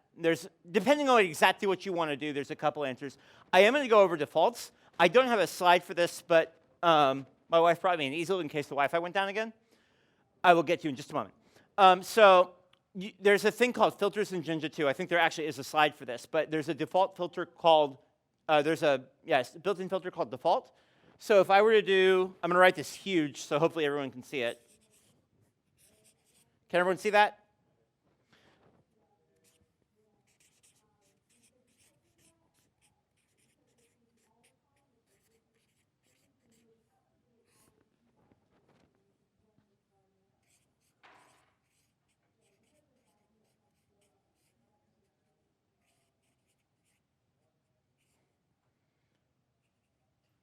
I don't actually have space to close my variable. So filters are a concept that Jinja took from Django, and they're essentially running the variable through this method. The default filter would make it so that if the variable wasn't set, it would use the default that you put here. This is actually a Python expression, so this string does have to be in quotes. I have it in double quotes here, and the reason is whenever I use that, most often I have single quotes on the outside, and you can't mix and match those either, or the YAML parser will break. You had a question.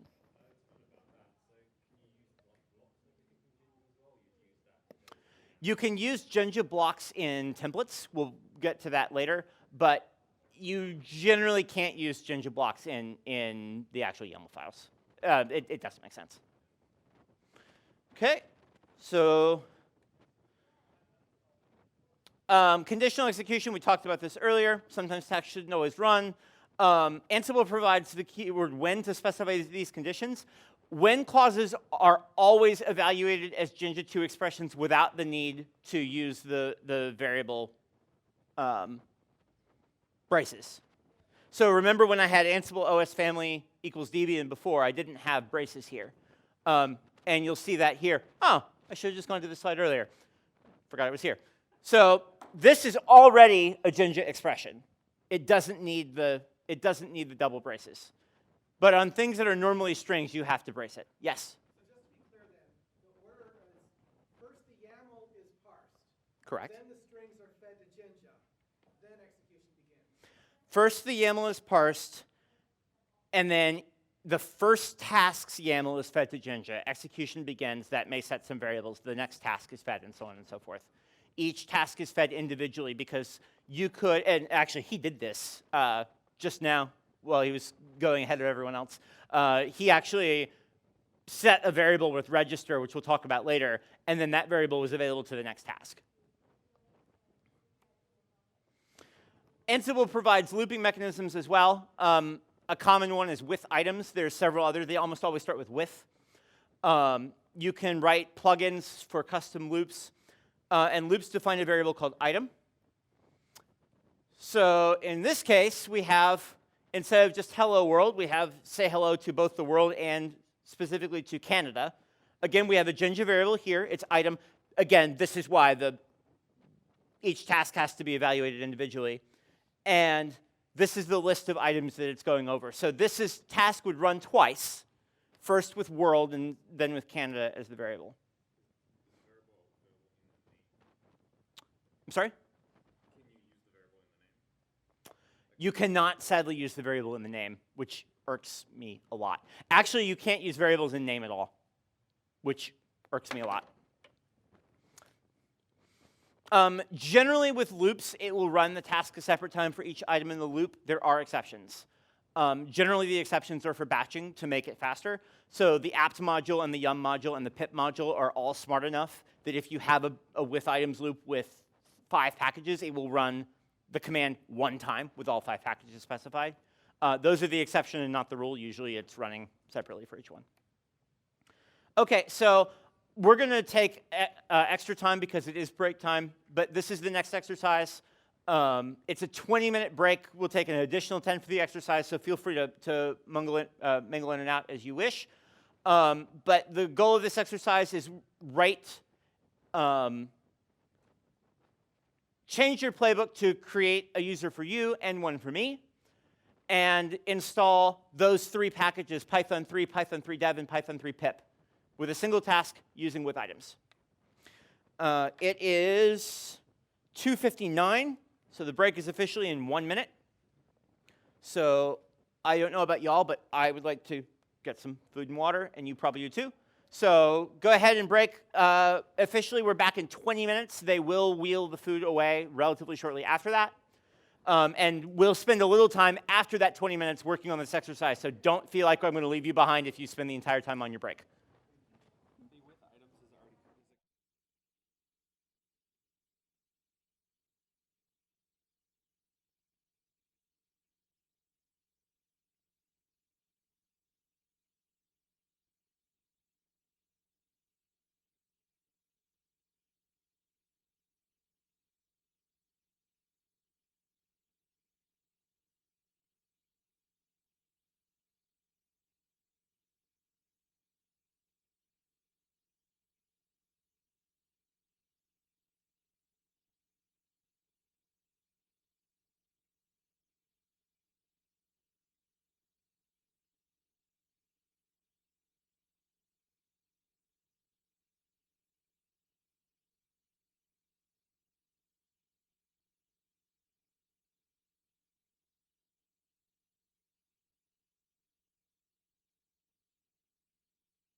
Okay, we're going to.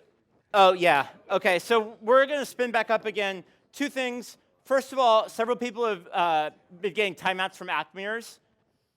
Unfortunately, that's just apt being apt.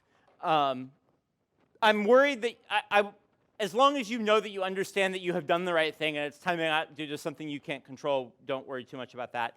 Al asked a really good question that I wanted to actually answer publicly rather than just to him, which was, he said, I come from a puppet shop. We have the puppet master. What's the equivalent of that in Ansible? Same thing for if you run Chef. Ansible does not have that, and that is an extremely intentional decision. Ansible is all about pushing, not pulling. So Ansible is, you have your box or whatever machine you're using as master control, and it goes out and tells each box what to do.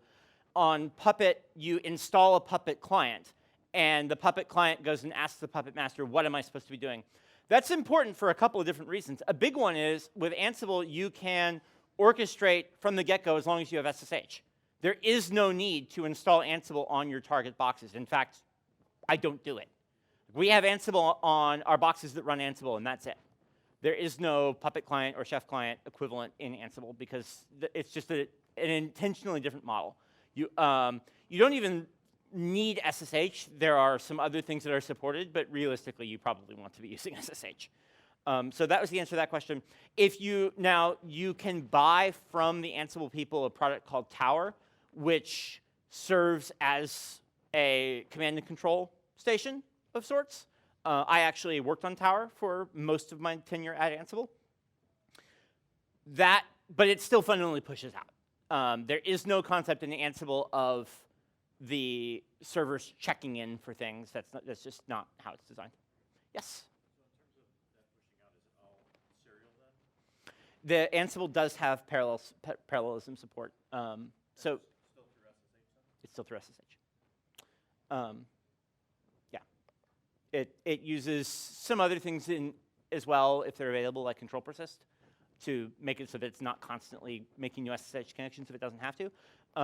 If you don't have control persist, you would actually find that every single task would be a new connection. If you run it with quadruple verbosity, you will see establishing connection for user on every single task. And and that's important because you have the ability to run a new task as a remote user, as a different remote user. And if you do, it will actually, I believe, I'm not totally sure, I believe it will actually cease the connection, reconnect as the new user, and then assuming you're not using the same remote user again, disconnect to go back to the old one. You can get into permissions things about that. For instance, if you set a user's permissions, and it's the user you're actually running Ansible as, those permissions won't take effect until you relog in. So you get into spots where you have to grease that. Yes?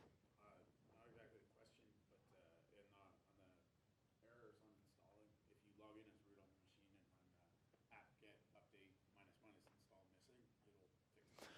Oh, okay. So I did not realize that was the problem that people were getting. So there's a specific issue with the apt module in Ansible, and I don't know the details behind it because I'm just not privy to them. But basically, it can get apt into a weird state, and yeah, you have to do an apt-get update to get out of it. There is an Ansible force update will help with that. Apt-get update. Yeah, and you might need a fix missing flag. Yeah. Update cache is a argument that you can send to the apt module that will usually get around that. The apt module in particular, at least I use mostly EC2 boxes. These are DigitalOcean boxes that you folks are using, but the EC2 mirrors for apt are not fun. They go down a lot, and there's no good retry mechanism, so your Ansible run just fails, and you're like, oh, apt failed again, guess I have to try again. And that's annoying. How are folks doing on the exercise? I don't want to rush it. Most of this time has been break. We've actually only had 7 minutes of class time, but where are people? Who's done with this? About half the group? Does the other half want a little bit more time? It is completely acceptable. Yes? Okay. I bet what you did is you need to dedent with items. With items is a argument to the task, not the module. So you need to dedent it to the, yep, there you go, and now it will work. This trapped a couple people. Most people seem to have figured it out, but I think it's worth pointing out. With items is like when, where it's an argument to the task, not the module. So it needs to be indented at the same level as name and the module name, not connected to message. Does everyone see that? Because it's a really easy mistake to make. So with items is an argument to the overall task, not the module. That is a very, very easy mistake to make. And it's hard to see when you're looking at documentation because it's such a small difference in your brain. Is everyone tracking that? If anybody's getting errors about item not being defined, this is probably the problem you're having.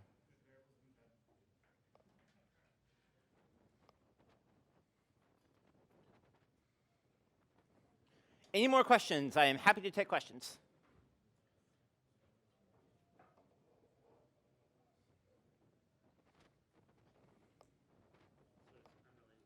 Mm-hmm. Executing based on variables in the when clause or whatever else. Where are the options for defining those variables? You have quite a few. So when we get into roles in a minute, roles have ways to specify variables. In the playbook, where we had name, user, you can have vars there. And you can have, and then you can have variables that are based on groups. So remember how I was talking about EC2 inventories? You can specify groups of servers, and then you can define the variables based on groups. You can define based on hosts. There's hostvars.yml is a thing. And then, so you would call it like ipaddress.yml, and then any variables would be set. There are about 18 different places to set variables. I will get to cover like 4 of them. But there are quite a few.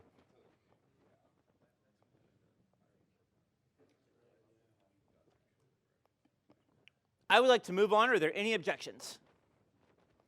It is fine to object. Silence gives assent. Let's go on. Let's talk about roles, which will cover the variables question. So far we've talked about playbooks.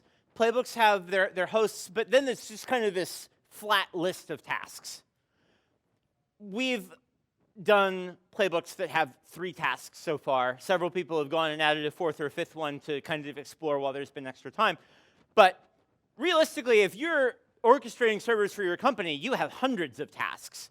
Having a big playbook YAML file with 100 tasks is bad for the same reason that having 1,000-line functions is usually bad. That's not what you want. You want to be able to logically group roles, and you want to be able to reuse them.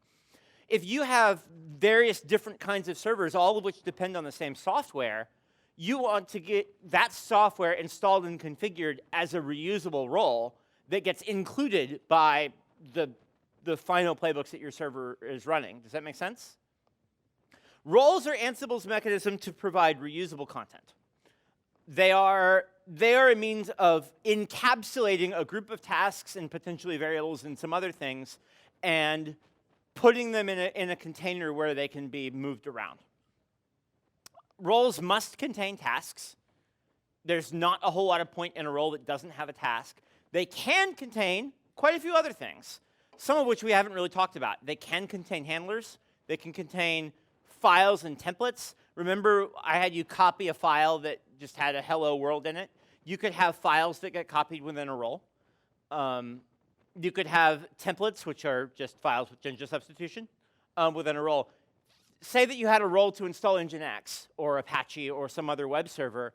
You need a template that kind of ships to do basic configuration for that server, most of which is going to be the same, but it might need to know the server's IP address, how many processing cores it has, do some substitutions, and that could ship with the role.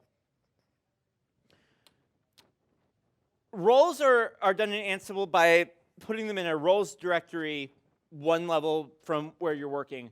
And then each role has subdirectories that get the equivalent thing. So within a role, so the role would have a directory name, role name, and then it would have a subdirectory called tasks. And then it could have other subdirectories called things like handlers, defaults, vars, files, and templates. I'm going to go over these. And then in each one of those directories, it has a file. And unfortunately, the way that it works is that that file name is hard-coded to main.yml, which means when you're working in your editor, you will have a whole lot of main.yml files open, unfortunately. So within a role, you would have tasks, main.yml. You can have other YAML files with tasks as well, and the main.yml file is responsible for including them. We'll talk about including as well. Handlers, I haven't really talked much about handlers, but I will. Handlers are a way of having a task trigger that an event needs to happen at the end.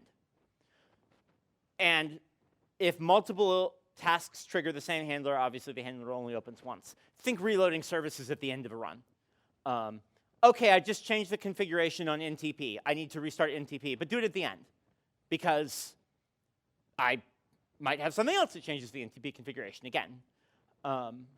Same thing, it's not very hard to understand how that would work. Defaults and vars are a way of specifying variables. Vars gets preference over defaults. It's literally key values of variables.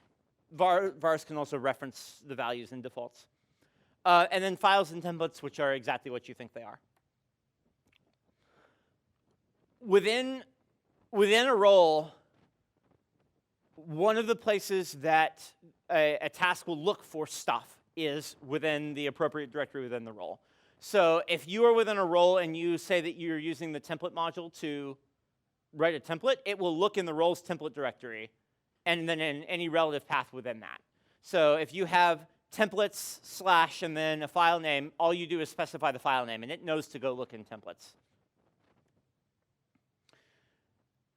The way that I recommend for roles is to have a mix of reusable and non-reusable roles. The way that I tend to do it personally is that I have, for my company, I've written about 30 to 40 reusable roles of it's probably too many. I've probably only written more like 10 at this company. And there are things that are common tasks. Install Python 3 is a role that I have a private version that does it on exactly our servers that is configured for us. It's install Python 3. We install Python 3 on every server we have. It's a reusable role across the system. Installing and configuring Nginx is a role that we have. Installing and configuring Cairo SVG, which is probably something most of you don't use, but it's a program to convert an SVG file to a PDF or a PNG. We need that on all of our servers, and it needs to be installed in a very particular way. So those are reusable roles that we have. And then we also have non-reusable roles. In general, each kind of service or server that we run has one non-reusable role, and it has the reusable roles as dependencies. All the dependencies run first, and then it does all the things specific to it, and it generally ships with the project. So if we have a project that runs on a particular kind of server, it will have a role that we have in the same version control repo that ships along with the project that does all the project-specific stuff. Generally, reusable roles, because they're dependencies, of course, they run first. And then application-specific roles or library-specific roles or whatnot usually tie everything together at the end. Any questions about that conceptually? No? Okay.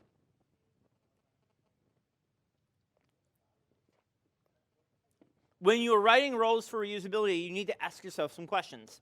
A big one is, what is the scope that this role has to serve?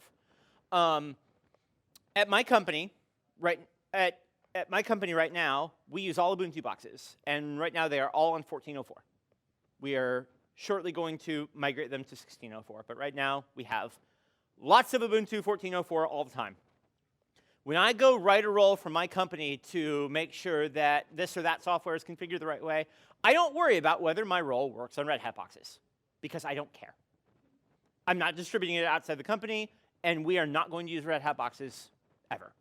And if we do, it will probably be a full-fledged migration where we move everything to Red Hat boxes. And then, obviously, I'll change those roles to support Red Hat, and probably not Ubuntu anymore. When I worked for Ansible, one of the primary things I did, actually almost my full-time job at Ansible, was writing the roles to install Ansible Tower, which were shockingly kind of a mess when I started there. And those roles needed to run, we supported officially Ubuntu 12.04, Ubuntu 14.04, CentOS 6.5, CentOS 7, and RHEL. I believe only the latest version of RHEL. Those roles had to support a much wider range. All the right packages had to get installed, all the things that had to happen across quite a bit of a range of services. And so the roles had to be much longer and much more, versatile. Know what your audience is and what you're trying to do. And then what configuration does the role require and allow? You may have roles that have no configuration at all. If you're installing something relatively simple, like a command line tool to convert SVG to PDF, there might not be any configuration. You could have a role that's 3 tasks. There's nothing inherently wrong with that. And you might have roles that have quite a bit of it. We have a role for our company. We call it init, which is not the greatest name. That's my fault, by the way. We have basically the thing that it's supposed to do is it's supposed to kind of get the box from a fresh EC2 box to a box that we use. We have a company shell user that it creates and shell group. It makes sure that the authorized keys are set, all this other kind of stuff. It's expected to run before anything else, and everything depends on it. And it actually does have some configuration. So we can go through and say, hey, we added a new employee. We need to make sure he's in the role. Templates. Templates are a mechanism to write files to a machine that includes variable data. I think at least 4 separate people have asked me this question since we introduced the copy module. Templates use Jinja 2. So this is a way to, when you're writing a file to disk, make sure that it's set to the right thing based on variable data. Variables look like exactly what they looked like before. Jinja also has control blocks, like if statements, for statements, all that kind of stuff. And they use a curly brace and a parenthesis and a percentage mark. If you have used the Django templating language, you should feel pretty at home. It's extremely similar. You might have used Jinja for other projects. It's the default templating engine in Flask. And it's used in other places as well. Expressions are really, really, really liberal on what they accept. Pretty much this kind of stuff can be, pretty much if you can do it in Python, you can usually do it here as long as it can be done in one line. With the exception of the fact that a lot of built-in functions and such aren't available. More or less, you're using if and for most of the time. So now we're going to do an exercise that involves that. So write a file to the temp directory that has this variable data in the template. This is the wrong font, but these are the names of the variables. Ansible hostname, Ansible all IP4 addresses, and Ansible all IP6 addresses. So you'll need a template on your local machine that has that data, and then write it using the template module to the remote machine, where it will be a flat file. And as always, I am happy to take questions.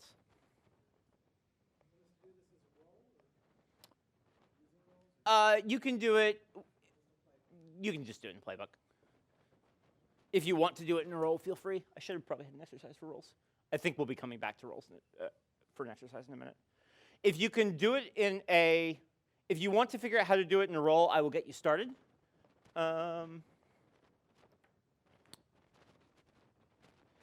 Basically, you will need a roles directory in your workspace, which is a directory that is named roles. And then it's obviously tasks main YAML. And then in your playbook, so remember on your original playbook you have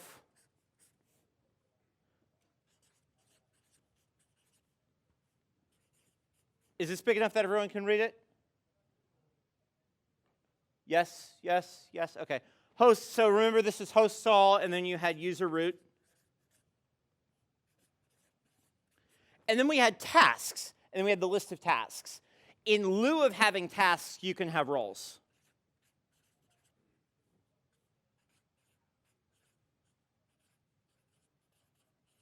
And the name of the role has to correspond to the name of the directory in roles.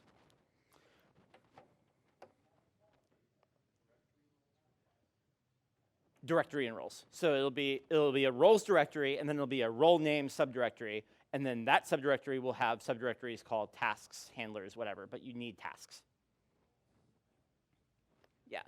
So for directory structure, what you're looking at is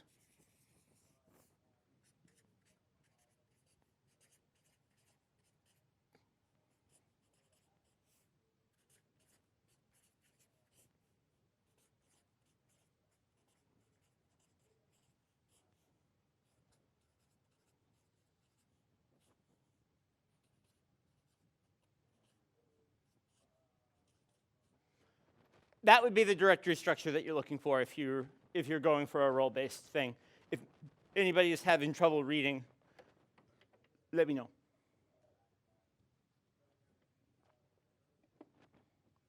And obviously role name is stubbed, but you can even call it role name and it will work just fine.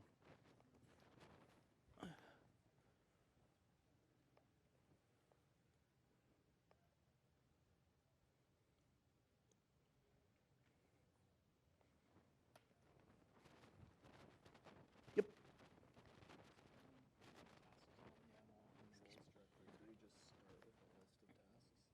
Yes. Okay. Yeah, it is.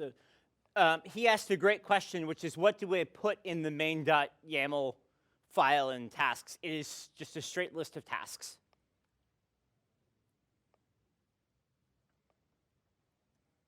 And how do you run it at the end when you're ready with all of the roles and everything? Same way. The Ansible playbook.yml. You still need the playbook there, and the playbook specify which roles run. And you run the main roles file as You run the playbook, and then the playbook specifies the roles. So see how in the playbook there's hosts all, and then user root, and then roles, and then a list with role name is the only element in the list. So that will cause Ansible to dip into the roles. Okay, I see. Yeah, roles are not a substitute for a playbook. The playbook still has to exist and has to call the roles and run them. But it's entirely conceivable that you could have 20 different playbooks that call different sets and combinations of roles.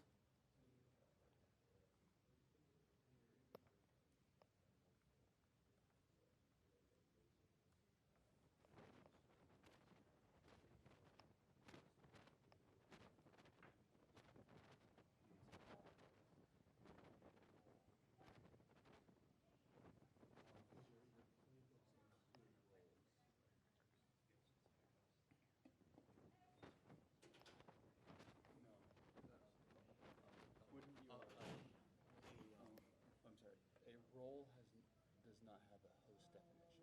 Correct. It just has Correct. tasks. Yeah, you still need a playbook. You still need a playbook, and the playbook dips into the roles. So see, I have a playbook at the beginning with hosts all, user root, and then roles, and then a list. That's your playbook that you were running. It used to have tasks. Instead of having tasks, it now has roles, So your and the main roles have tasks. is going to have only tasks. And then your roles, role name, tasks, main.yml has nothing but tasks. It literally is hyphen, hyphen, hyphen, first task, second task, third task, and so on and so forth. Oh, okay. Do you still say tasks? Nope. Okay. I would hear it out. No, I think I actually had an exercise for that. I think I deleted the slide by accident or something. I'm not really sure what happened. Ansible Galaxy, the Ansible Galaxy command has a scaffold command, so it'll create the directory structure for you with all the files. So I'd Correct. do that. What is it? Ansible Galaxy? Ansible-Galaxy. I intentionally didn't teach that because I figured there was value in going through it. But you are correct. Ansible Galaxy will. So, question there, you mentioned about, so you've got collection of common roles, one specific role with the repo. How are you handling dependencies I'm using all requirements YAML. and just pointing to all your different. I'm using requirements YAML and pointing to get repos. And the way that I do it, we use for our personal workflow, we use Vagrant for development. Yeah. And I actually have a Vagrant trigger that whenever you Vagrant up, it pulls down all the installed roles with -- force to make sure that you get new ones. And right now we're still getting we're taking an old code base and making it better. So we're not on CD yet. So we're actually doing launches from our personal machines with the roles pulled down from doing Vagrant work. That's why we're doing that. Yeah, we're doing Ansible Galaxy install -- force -r requirements dot YAML. So in the force on their basis is Force, waiting so check for the latest or something. right. So on It's supposed to requirements.yaml, say it's there, I don't. on requirements.yaml, if the role is there, it won't do any. It will assume you're done, and that's probably fine for us now. But when we were starting, we were constantly changing all these dependency roles. Like I haven't changed a dependency role in a month, but when we started, we were doing it all the time, and so it was really important that we were getting new ones.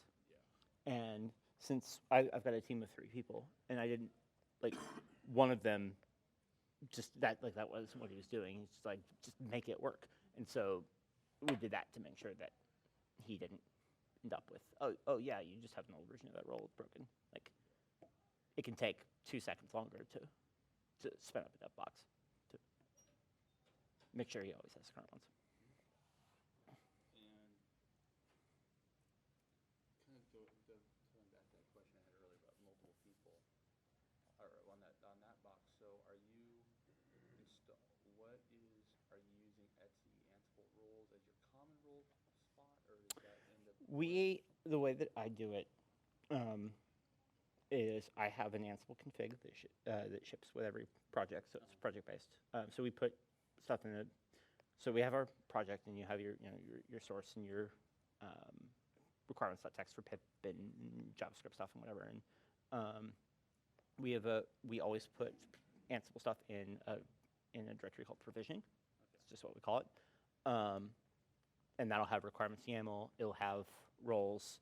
So then roles end up as a sub. But Ansible.cfg ships in the root. And then what we do is we have a role directory specified in Ansible CFG, which is installed roles, which is where Ansible Galaxy will put them. Yeah. And I have my editor configured to not show me those and that kind of stuff, so that way we're not using get submodules, which make everyone sad.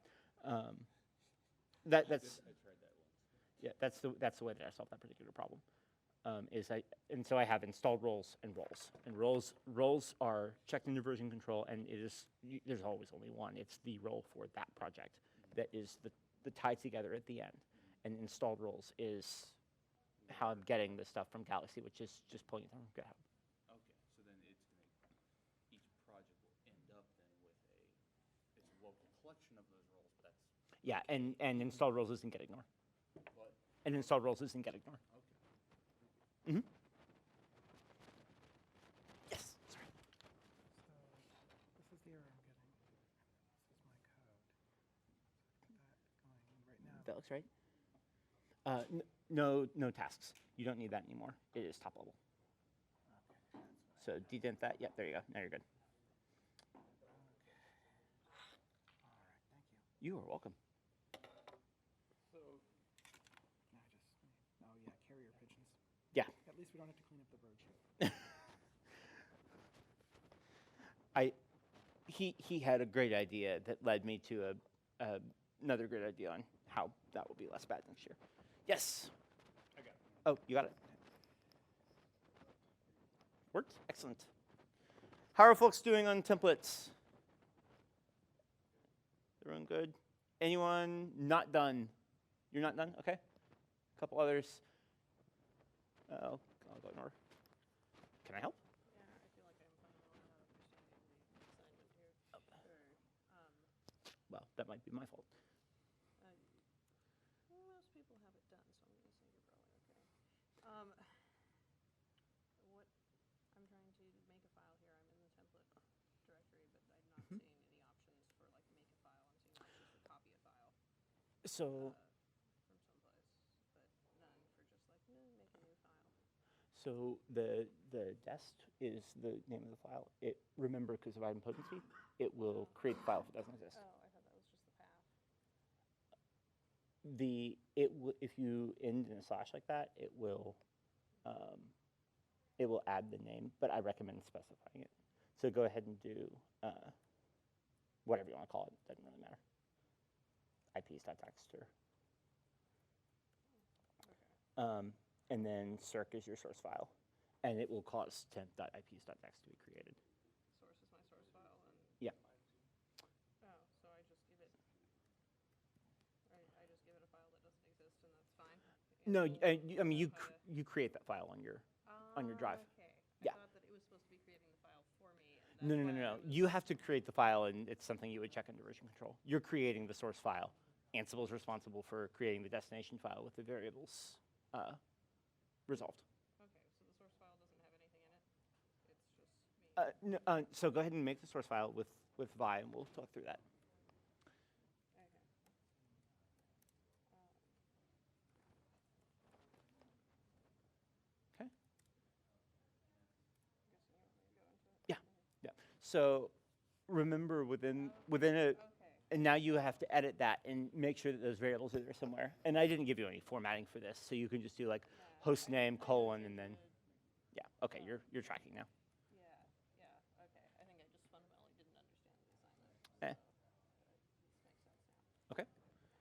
Yep. And then you should end up with a flat file on your server with those things resolved. Okay. There are a couple other. Yes. No, you're fine. Don't be sorry. I was able to do the whole roles thing, but Mhm. now I'm having trouble with when I changed the name. I added a copy thing, but it's saying that. So you want to use the template module, not the copy module. Oh, okay.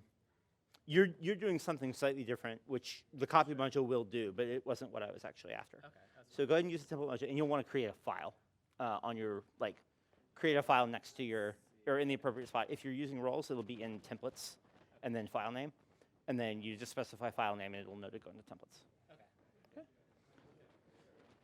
Yes. So I created this Mm-hmm. Mm-hmm. thingy. Now I have no idea where do I insert variables. So I did something like this. That's exactly right. It doesn't really work. Let's find out why. Probably spelling error. Yeah, it's Ansible all IPv4.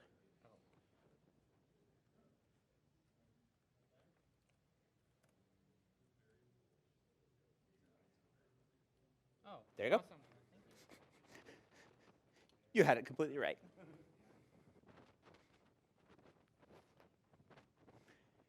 Any more questions about template?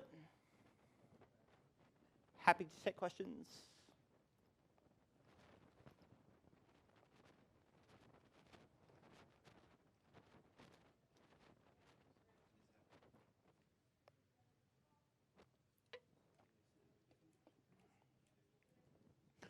I'd like to move on. Are there objections?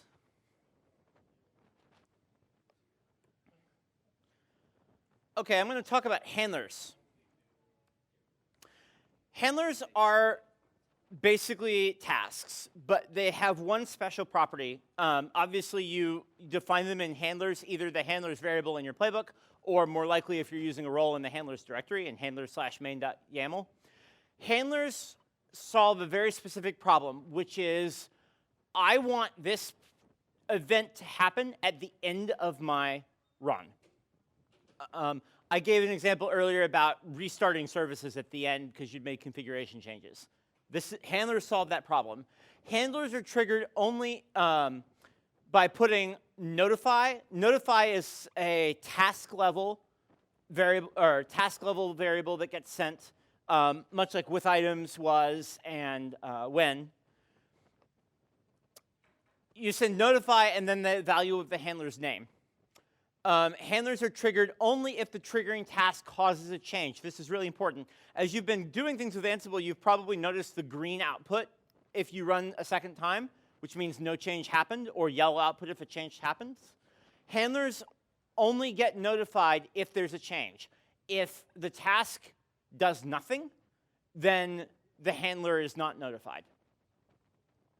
And you can use the force handlers flag to still run handlers even if one of your tasks fails. So if you get halfway through and the task fails, any handlers that have been notified will still run at the end. Here's a name of here's an example of a task with a handler at the bottom. So name, write a config file for Apache. This is something that you've all just done templates, so you've seen this. It has this owner, this group, this mode. Excuse me. This is the destination file that gets written. This is the new part, notify Apache restart. I want to point out to you again that notify is a task level variable. It's dedented versus the module.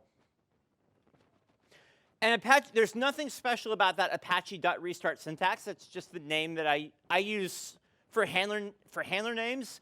I break my sentence rule because sentences make me nervous for this kind of thing, and I just do this dot syntax that I made up.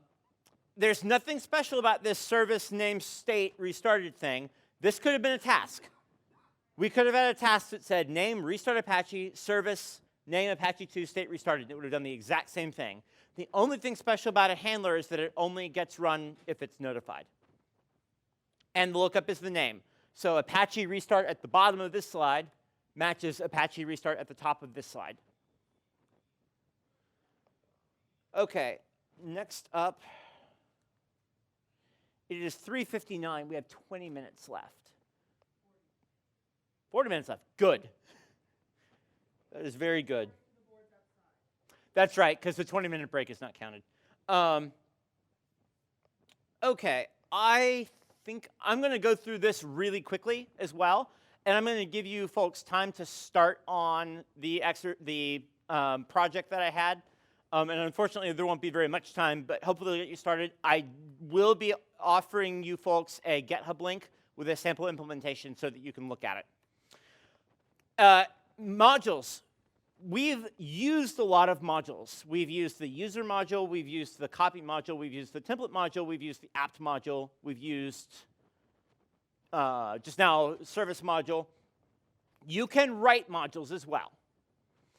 And actually, Ansible works in a really interesting way, which is that it actually runs them through a shell command. And so Ansible is completely uninterested in what language you write the modules in. You can write Ansible modules in Ruby if you want to, even though Ansible is in Python. They're called, they belong in the library directory in your roles, or alternatively in the library directory off the playbook. They need to be executable for obvious reasons, because again, the shell is executing them, so they need to be chmod plus X for at least whoever is running Ansible. They execute on the remote machine. This is kind of important. So the file is sent and executed on the remote machine, and they're responsible for returning JSON. I'm assuming everybody here knows what JSON is. The module is responsible for telling things like, did a change happen as a result of what I'm doing? Modules, of course, are completely open-ended. So they, again, when you're writing your own modules, idempotency is very much your responsibility. And it's your responsibility to give Ansible the correct information on whether a change happened so it knows how to, whether to display yellow or green. A couple of JSON keys have meaning when returned. There are more than just the two that I listed, but the two that you need to remember are changed, which is expected to be true or false. If it's true, you get yellow on the screen. If it's false, you get green on the screen. More to the point, if it's true, then any notifications will happen. If it's false, they won't. That kind of stuff. And then Ansible facts. It is optional. If it's specified, it should be a dictionary, key value pairs. Anything returned for Ansible fact becomes variables for all subsequent tasks, which is one of the 14 ways to get variables. Again, because I cannot drill this into you enough, remember idempotency. If you are writing modules, it is your responsibility to make sure that the modules are present perfect, or past perfect. I got it wrong now. Again, this is a super overview of modules. I will be making sure that these slides are available to you for reference later. This is also in the Ansible documentation. When you're writing modules in Python, there are a bunch of niceties that are given to you. You'll want to, from ansible.modules utils.basic, import star. You actually really do want to do it exactly like that because reasons that I don't even understand. And then you create an Ansible module instance with an argument spec. It's documented on the website. And then it will provide you a module variable with exit JSON and fail JSON, which are shortcuts to get the right thing out. You don't need to use this at all. The only real rule is that it has to take arguments and do the right thing with them, but it makes life much easier. JSON goes to standard out. If you were writing it in Ruby, you would need to do, I don't know enough Ruby to know how to parse JSON in Ruby, but you would need to literally dump it to standard out. And if I'm failing, then I'm just emitting failing JSON, but I would still exit 0? I don't know the answer to that question, actually. I've always done it using this, and module fail JSON handles it for me. I expect that you probably exit 1, or exit something non-zero, but I'm not actually sure. I'm fairly certain you exit 1. I could find out, but certainly nothing will go wrong if you exit 1. I believe it primarily looks at the JSON, though. There are a couple of other things. Inheritance for modules isn't really a thing. That's not how it works. But there are a couple of common arguments for files that kind of need to be reused everywhere. And so Ansible has add file comment args equals true that gets you, you saw owner, group, circ, dest, path, all that kind of stuff that you used in copy and template. Those all immediately become available if you do that and become the right thing based on how copy works. So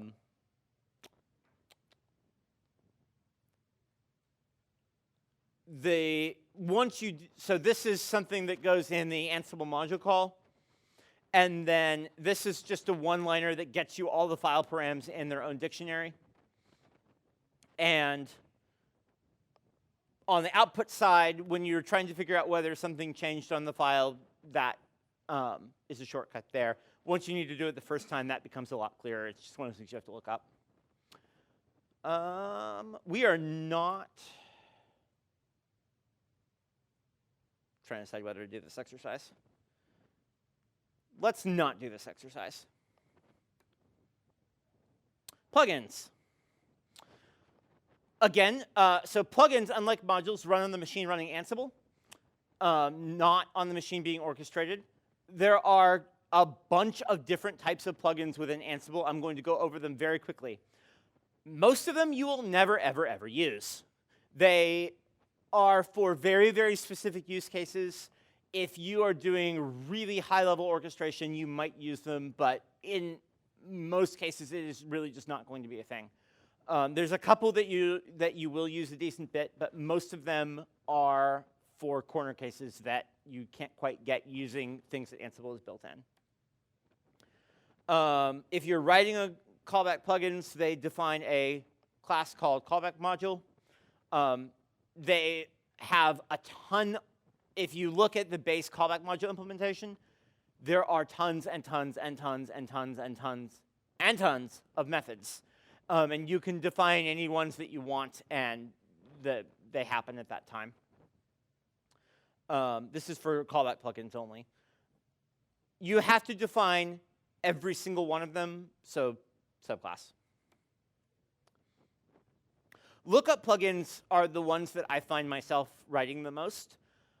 You remember earlier we went over with items. Those of you who spent some time on the documentation, which was at least a couple that I saw, noticed that there's quite a few more ways of doing looping in Ansible. There's with nested, there's maybe 8 others. You can actually write your own with things. So you can provide a custom way to loop. An example I did at 2 jobs ago, the first job where I ever wrote any Ansible, we had a centralized server for authentication that knew what all of our company's users were. and I wrote a custom lookup plugin that would give me a list of users from that service, so that way that service became the authoritative list of who was at our company and who a bunch of our customers were. This is that concept. So basically, you can write a lookup plugin. The lookup plugin has a name, and then with underscore that becomes available to any Ansible task. And it will return a list in the right format, and then you can use the items in that list. It's still bracket, bracket, item, to go do an Ansible task. When you're making one, it needs to define a class called lookup module. That class needs to have a dunder_init method and a run method.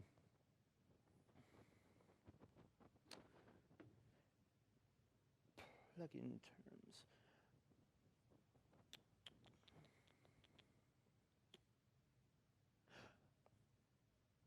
The thing at the bottom that I just drew a blank on for a second. So basically what happens is you want these terms that are sent to run to be a list, but they don't always get specified that way. So remember with items, you are always specifying a list of things, but a lot of times you can have lookup plugins where that doesn't always make sense, and you might end up specifying a single string that needs to be broken out or whatever. Utils.listify lookup plugin terms basically takes the terms that it gets and makes sure it's a list, and does dumb things like if there's a string, it will make it into a list with one element, which is the string, that sort of thing. The other thing that will do is it will deal with things like parsing out Ansible yes, no, and making it a Boolean, that sort of stuff. Filter plugins. Earlier on the easel, I wrote about the default filter plugin, that if a variable was not defined, it would set to that. There are quite a few of those available in Ansible. There's omit. There's a couple others. You can write your own. And this is how that works. So it defines a filter modules class with a filters method that takes no argument and returns a dictionary. That dictionary is key value pairs of filters that you want to be defined for all of your task runs. The keys are the name of the filter, and the value is the function. The function takes the string or thing that was sent to it and returns something. So going back to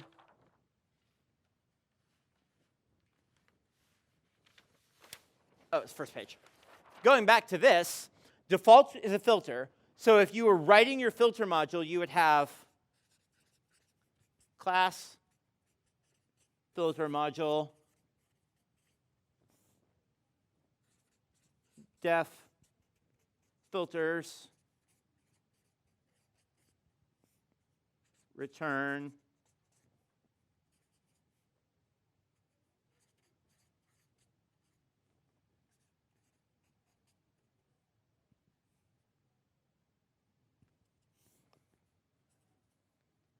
like that. And this function that I hand waved out with an ellipsis would be the thing that would say, is this set? Yes, send back it. If not, send back foo.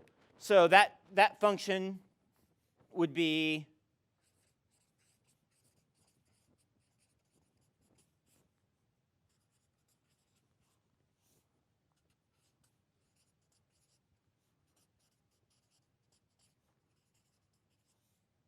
wait.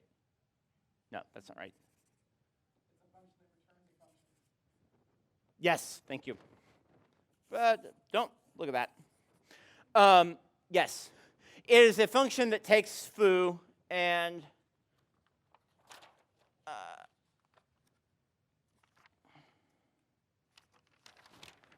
this is why live coding is a bad idea. So we want to do user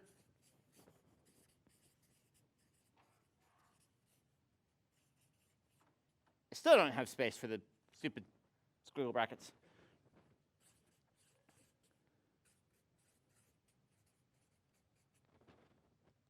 So this, first of all, would be the arguments that the default thing can take.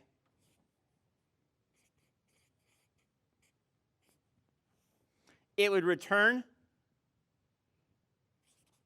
an inner function.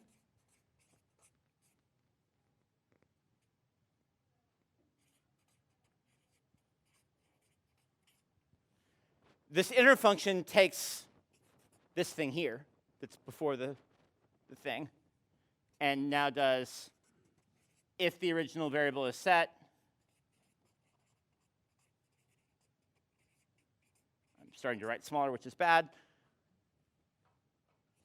else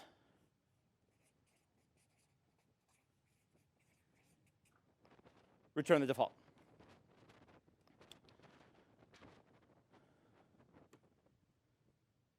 And that's a mistake. Oh well. Okay, so that is the end of the presentation. And now I have a project for us to do. I thought I had written. So the project is going to be to go through and make a, this is actually a relatively complicated project for the amount of time we have, but basically to go through and make your server run Minecraft. And in the interest of making this work, I have a GitHub repo for you all to use as a reference implementation. It doesn't mean just copy what's in the repo. I originally had this set up as a worksheet, and I'm actually really glad that I don't have this. I originally had it with some hints to get started. That was when it was supposed to be an hour. We have 15 minutes, 30, 25 minutes. So instead what I'm going to do is I'm going to give you a repository to let you get started and cover some questions about it. So go ahead and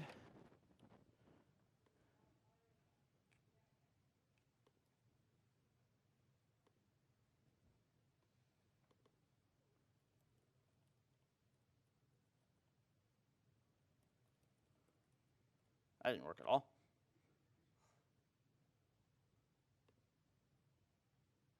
$80 points, no. Let's try 30. Let's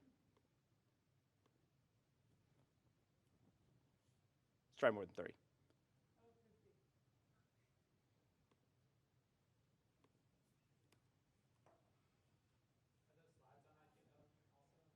30. The slides will be on speaker deck as soon as this tutorial ends. I am going to go, everything that I changed on the fly, I want to make sure is available to you, but they will be on speaker deck in like 20 minutes. Actually, I can upload them for you in a moment if you like. So go to this URL, and what this is a reference implementation, and I actually want to talk through some aspects of it rather than trying to. So last year the way I did this was I let everyone go through on their own. We lost too much time to do that. So instead I'm going to talk through some of the pieces, and hopefully getting to, the goal of this is I wanted to have a project that was non-trivial enough that you could actually see how to use Ansible to do some difficult things, but wasn't, let's build a website. So now that you have the URL, I'm going to do some narrating.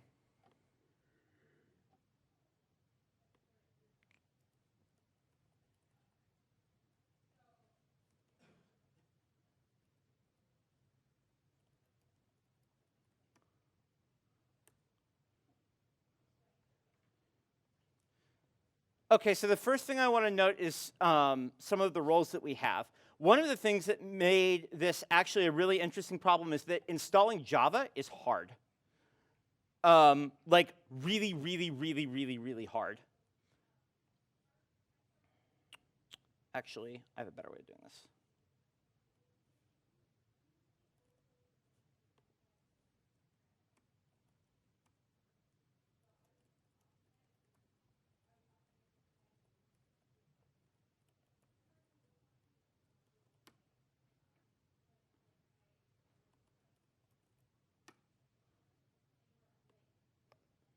Everyone see that? I will make it, I'm going to make the text large.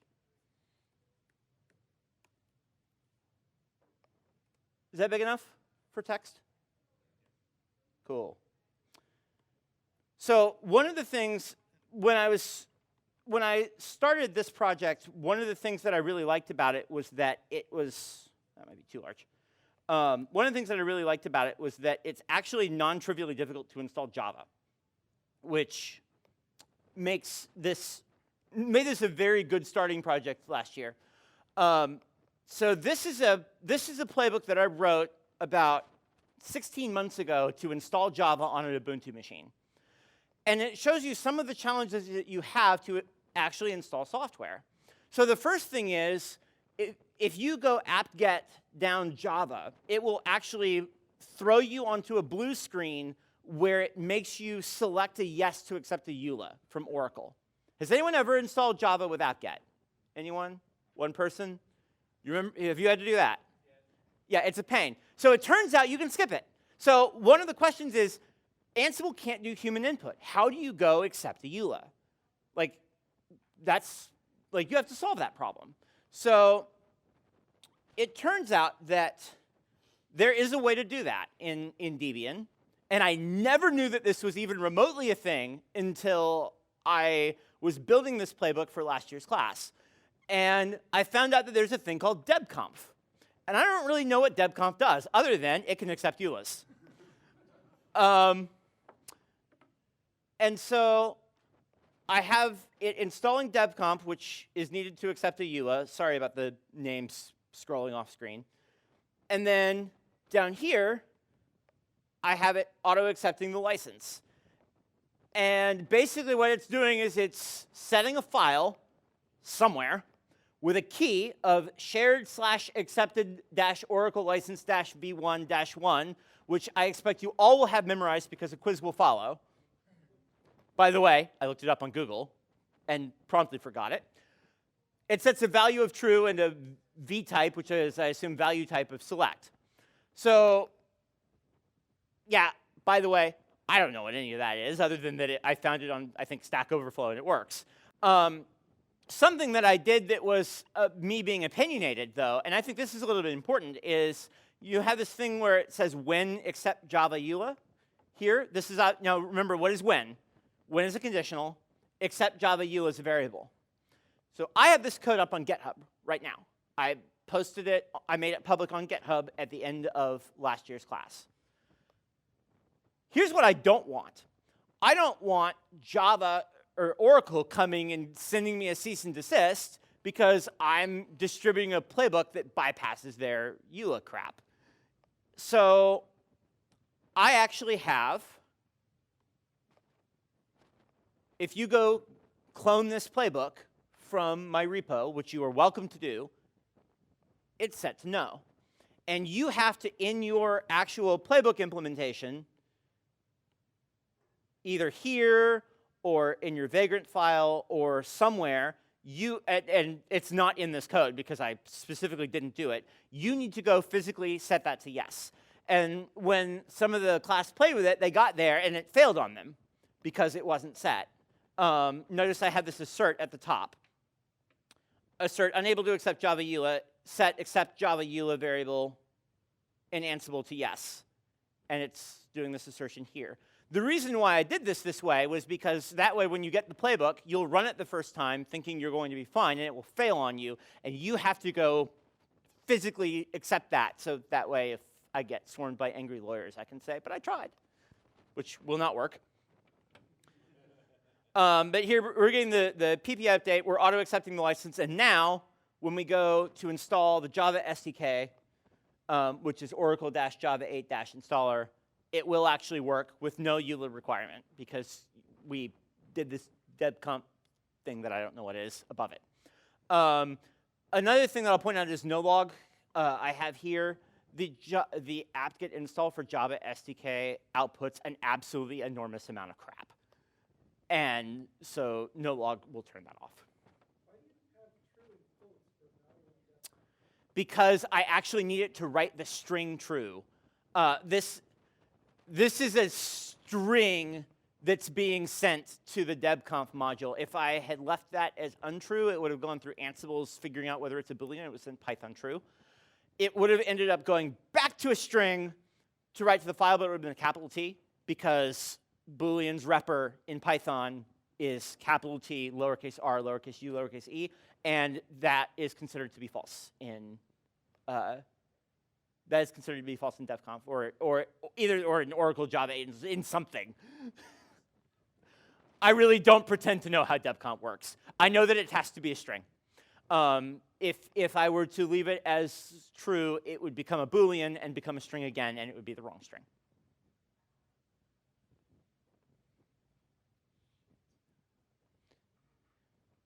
By the way, find that on Stack Overflow if you ever need to do something like, I really am not pretending. I was like, how do I get around this problem? And I Googled it and found the answer. And then we had a really good laugh as a class last year when everyone else hit that. And they're like, how do we solve this problem? I think like, I don't know, 5 or 6 people were collaborating and finding the answer. And they're just like, this is the most annoying thing ever. But these are the problems that you get with orchestration.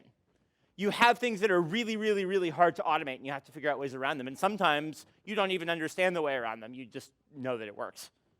Yes, you asked a question. So when you're kind of creating these scripts and everything, and I guess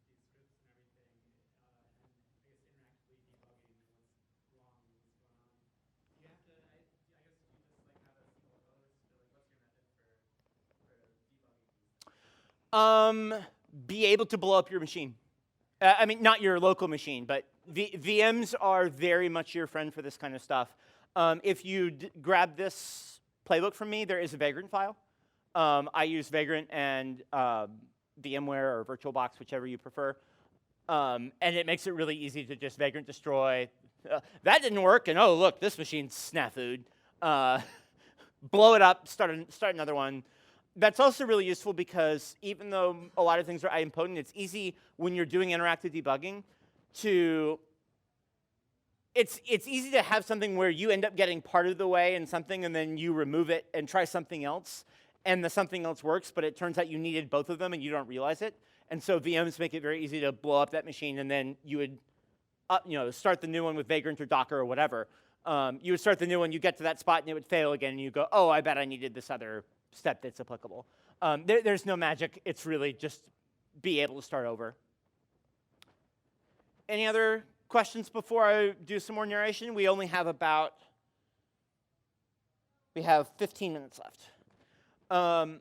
So this is the thing that installs Java. I BSD licensed this, so if you need to install Java on Ubuntu boxes at your job, please feel free to take this. It will save you a lot of pain. So another thing that I have, and a reason why I did this particular project was I wanted to demonstrate a library module to you folks, which is a more complicated thing to write. I covered it very quickly earlier, but I'd like for you to be able to see one.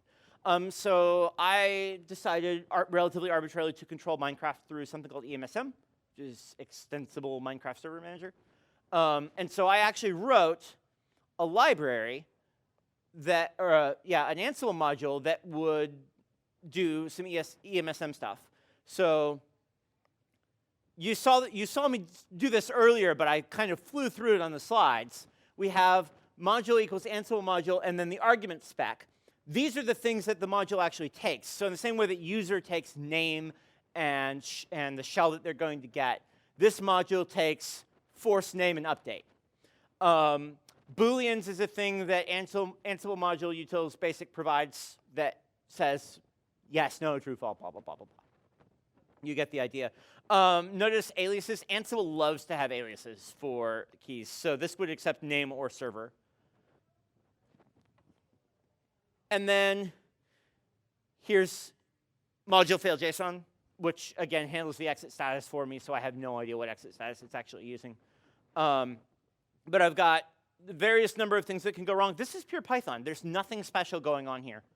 It is a pure Python script that's starting at the top and going to the end. It's doing a bunch of shell things, blah, blah, blah, blah, blah. It's doing more shell things. It's doing some regular expression things. It's making sure that the servers exist. Doing some more things, and then here it gets to the end and is establishing that stuff happened. Let's look at the Ansible side of that. So I have an EMSM role. I did not talk about include. but this is my main.yaml file in roles, EMSM, tasks. Is everyone tracking that? So this is my main, and it's just including these files in order for organization. Simple. There's nothing special going on there. So in server is where it was actually starting, and you'll see this name initialized Minecraft server and then EMSM server here. See that? That's not a built-in Ansible module. That's the one I wrote. And this name corresponds to this name.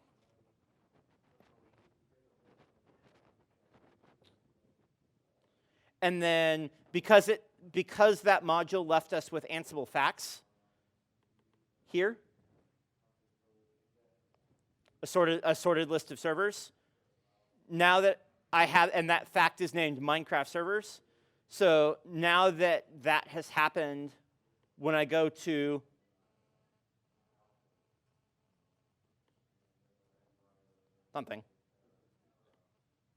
somewhere, that servers is actually used. But I don't know where off the top of my head because it's been a while since I wrote this. And then it ends up doing, it ends up making worlds available as well. So this is an example of, there are only two roles, EMSM and Java, and then the playbook is literally just run the two roles in order. So this is a thing where you can see something that's not entirely trivial, but hopefully not so complicated that you cannot parse it and run it. And that, I believe, as they say, I'm going to put that nasty Java one back up. That, as they say, is that. We have about 10 minutes left. I would love to take general questions. If you are ready to be done, please feel free to leave. I won't be offended or anything like that. If you have questions, either to ask publicly or if you want to talk to me a little bit later, I'd be happy to do that. Megan is about to put a feedback link back up on the screen. Megan is my lovely wife, by the way. She's about to put a feedback link up on the screen. The tutorial people would ask that you take that. It's a SurveyMonkey thingamadooey. It is a SurveyMonkey survey that gives the tutorial people just valuable information about, it's giving the tutorial staff and AV team, things that are going well and wrong overall, and also gives them instructions. We do have a lot of tutorials that happen from year to year.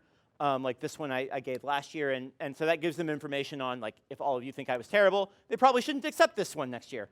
And that's fine. If you have feedback from me as well, feel free to give me to that directly, and I'd be happy to take it. Thank you all for coming. I really enjoyed giving this class again. I'm very glad to have had all of you. And other than that, I will take questions for as long as there are people here asking me questions or until they kick us out, whichever happens first. Yes?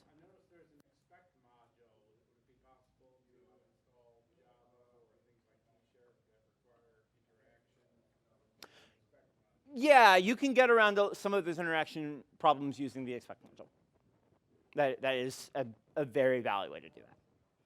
Yes? So is library one of those special folders like roles where it's just going to look Yes. at libraries and stuff that In your Ansible.cfg, which I don't have in here, but you can have an Ansible.cfg where, much like you can specify a role path, you can specify a library path. There are a few other places it does look. Etsy Ansible library, it checks. I think it might check .ansible/library in your home directory, although I wouldn't swear to it. But there's a resolution path, and that resolution path is in the Ansible documentation. The modules, it's in Python, but it just needs to be an executable. It just has to be an executable. The fact that I did it in Python is incidental. That being said, because Ansible does provide a lot of helpers, you'll have an easier time if you do it in Python. Like, you would need to have a compelling reason to do it in another language, but it is allowed. So it needs to have a shebang line. It generally needs to have a shebang line. Actually, it can't be .py because that would affect the role name, which is why the shebang line is important. I am 99% sure it has to have a shebang line. Yeah, there's a shebang line. And how do you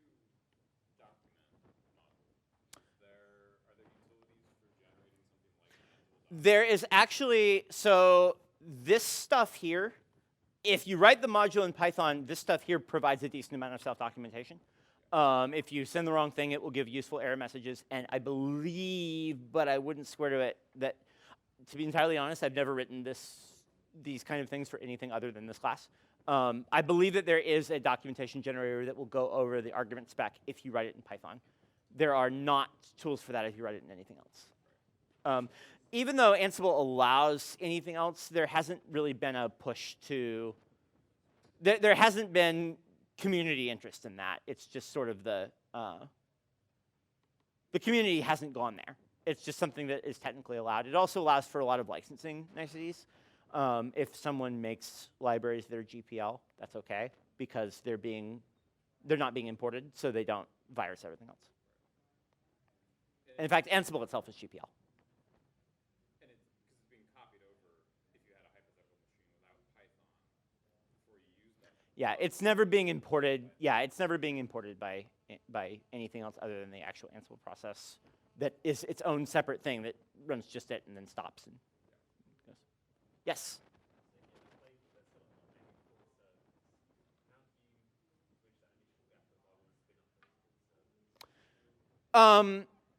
So the question for the recording and anyone who didn't hear was, if you have a playbook that needs to set up a server, how do you bridge the initial gap of building the servers?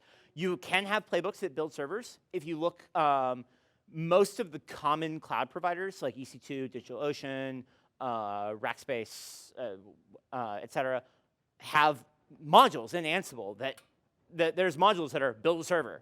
And then that server becomes available. It gets automatically added to the inventory and can run. And those are idempotent as well. So my experience is in EC2.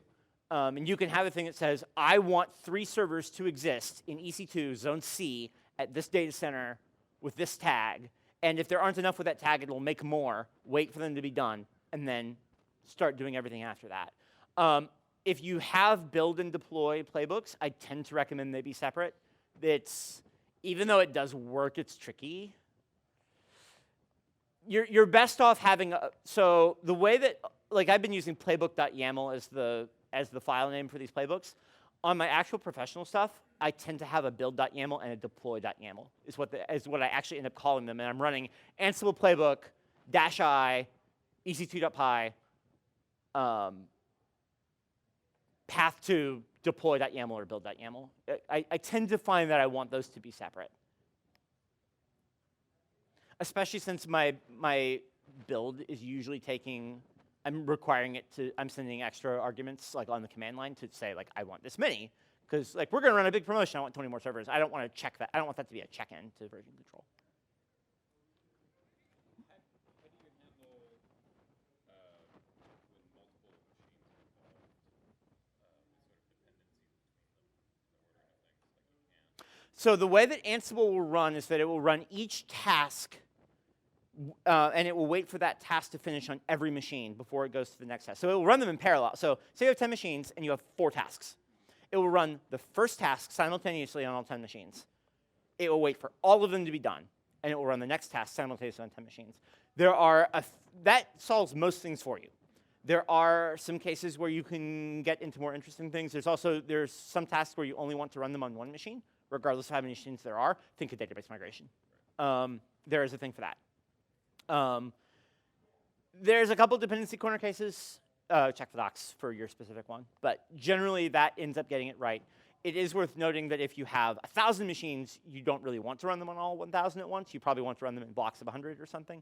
And there is support for that as well. But the principle still remains that it won't send any of the machines to the next task until all the machines have finished that one.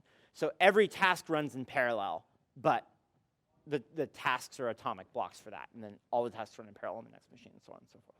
And so you would structure it where, from Ansible's point of view, it's running, like a task will typically be for just your web server and just your database server. But Ansible will just say, okay, when I go to run this task on the web server, just don't do anything because it's marked. I do, yeah. So we have some legacy stuff where the same server runs with the same code, but 3 different roles, like web or printing or whatever. And that's exactly how we do it. We have a couple tasks that are just skipped if it's not the right tag. Yeah, that's how we handle it. your situation will vary a little bit based on what you're exactly doing, but that's you'll get there with some combination of tagging and skipping what you don't need. And you'll probably also have, I very highly recommend having development environments on something like Vagrant or Docker that run your Ansible playbooks, and so therefore you're developing on something really close to production. But really close to is the key phrase there. Like, your development needs to not be super painful. So I have a few exceptions for, like, the development thing doesn't actually check out code from GitHub because it's syncing on a local box. So, you know, I have an include that gets skipped if it's a Vagrant environment, that kind of thing. But I run the same production playbooks for development, except for that there's a couple if-thens that in the middle of it that say, don't do this if it's development, or do this extra thing if it's development. Install Node Inspector for JavaScript. I don't want that on production, but I sure as heck want it on my development machine. You mentioned tags several times, and I've seen them, so it's basically just a way of trying to highlight, you could tag certain tasks. You can tag tags, you can tag hosts, and you can tag tasks. If you tag hosts, then those hosts get the tags.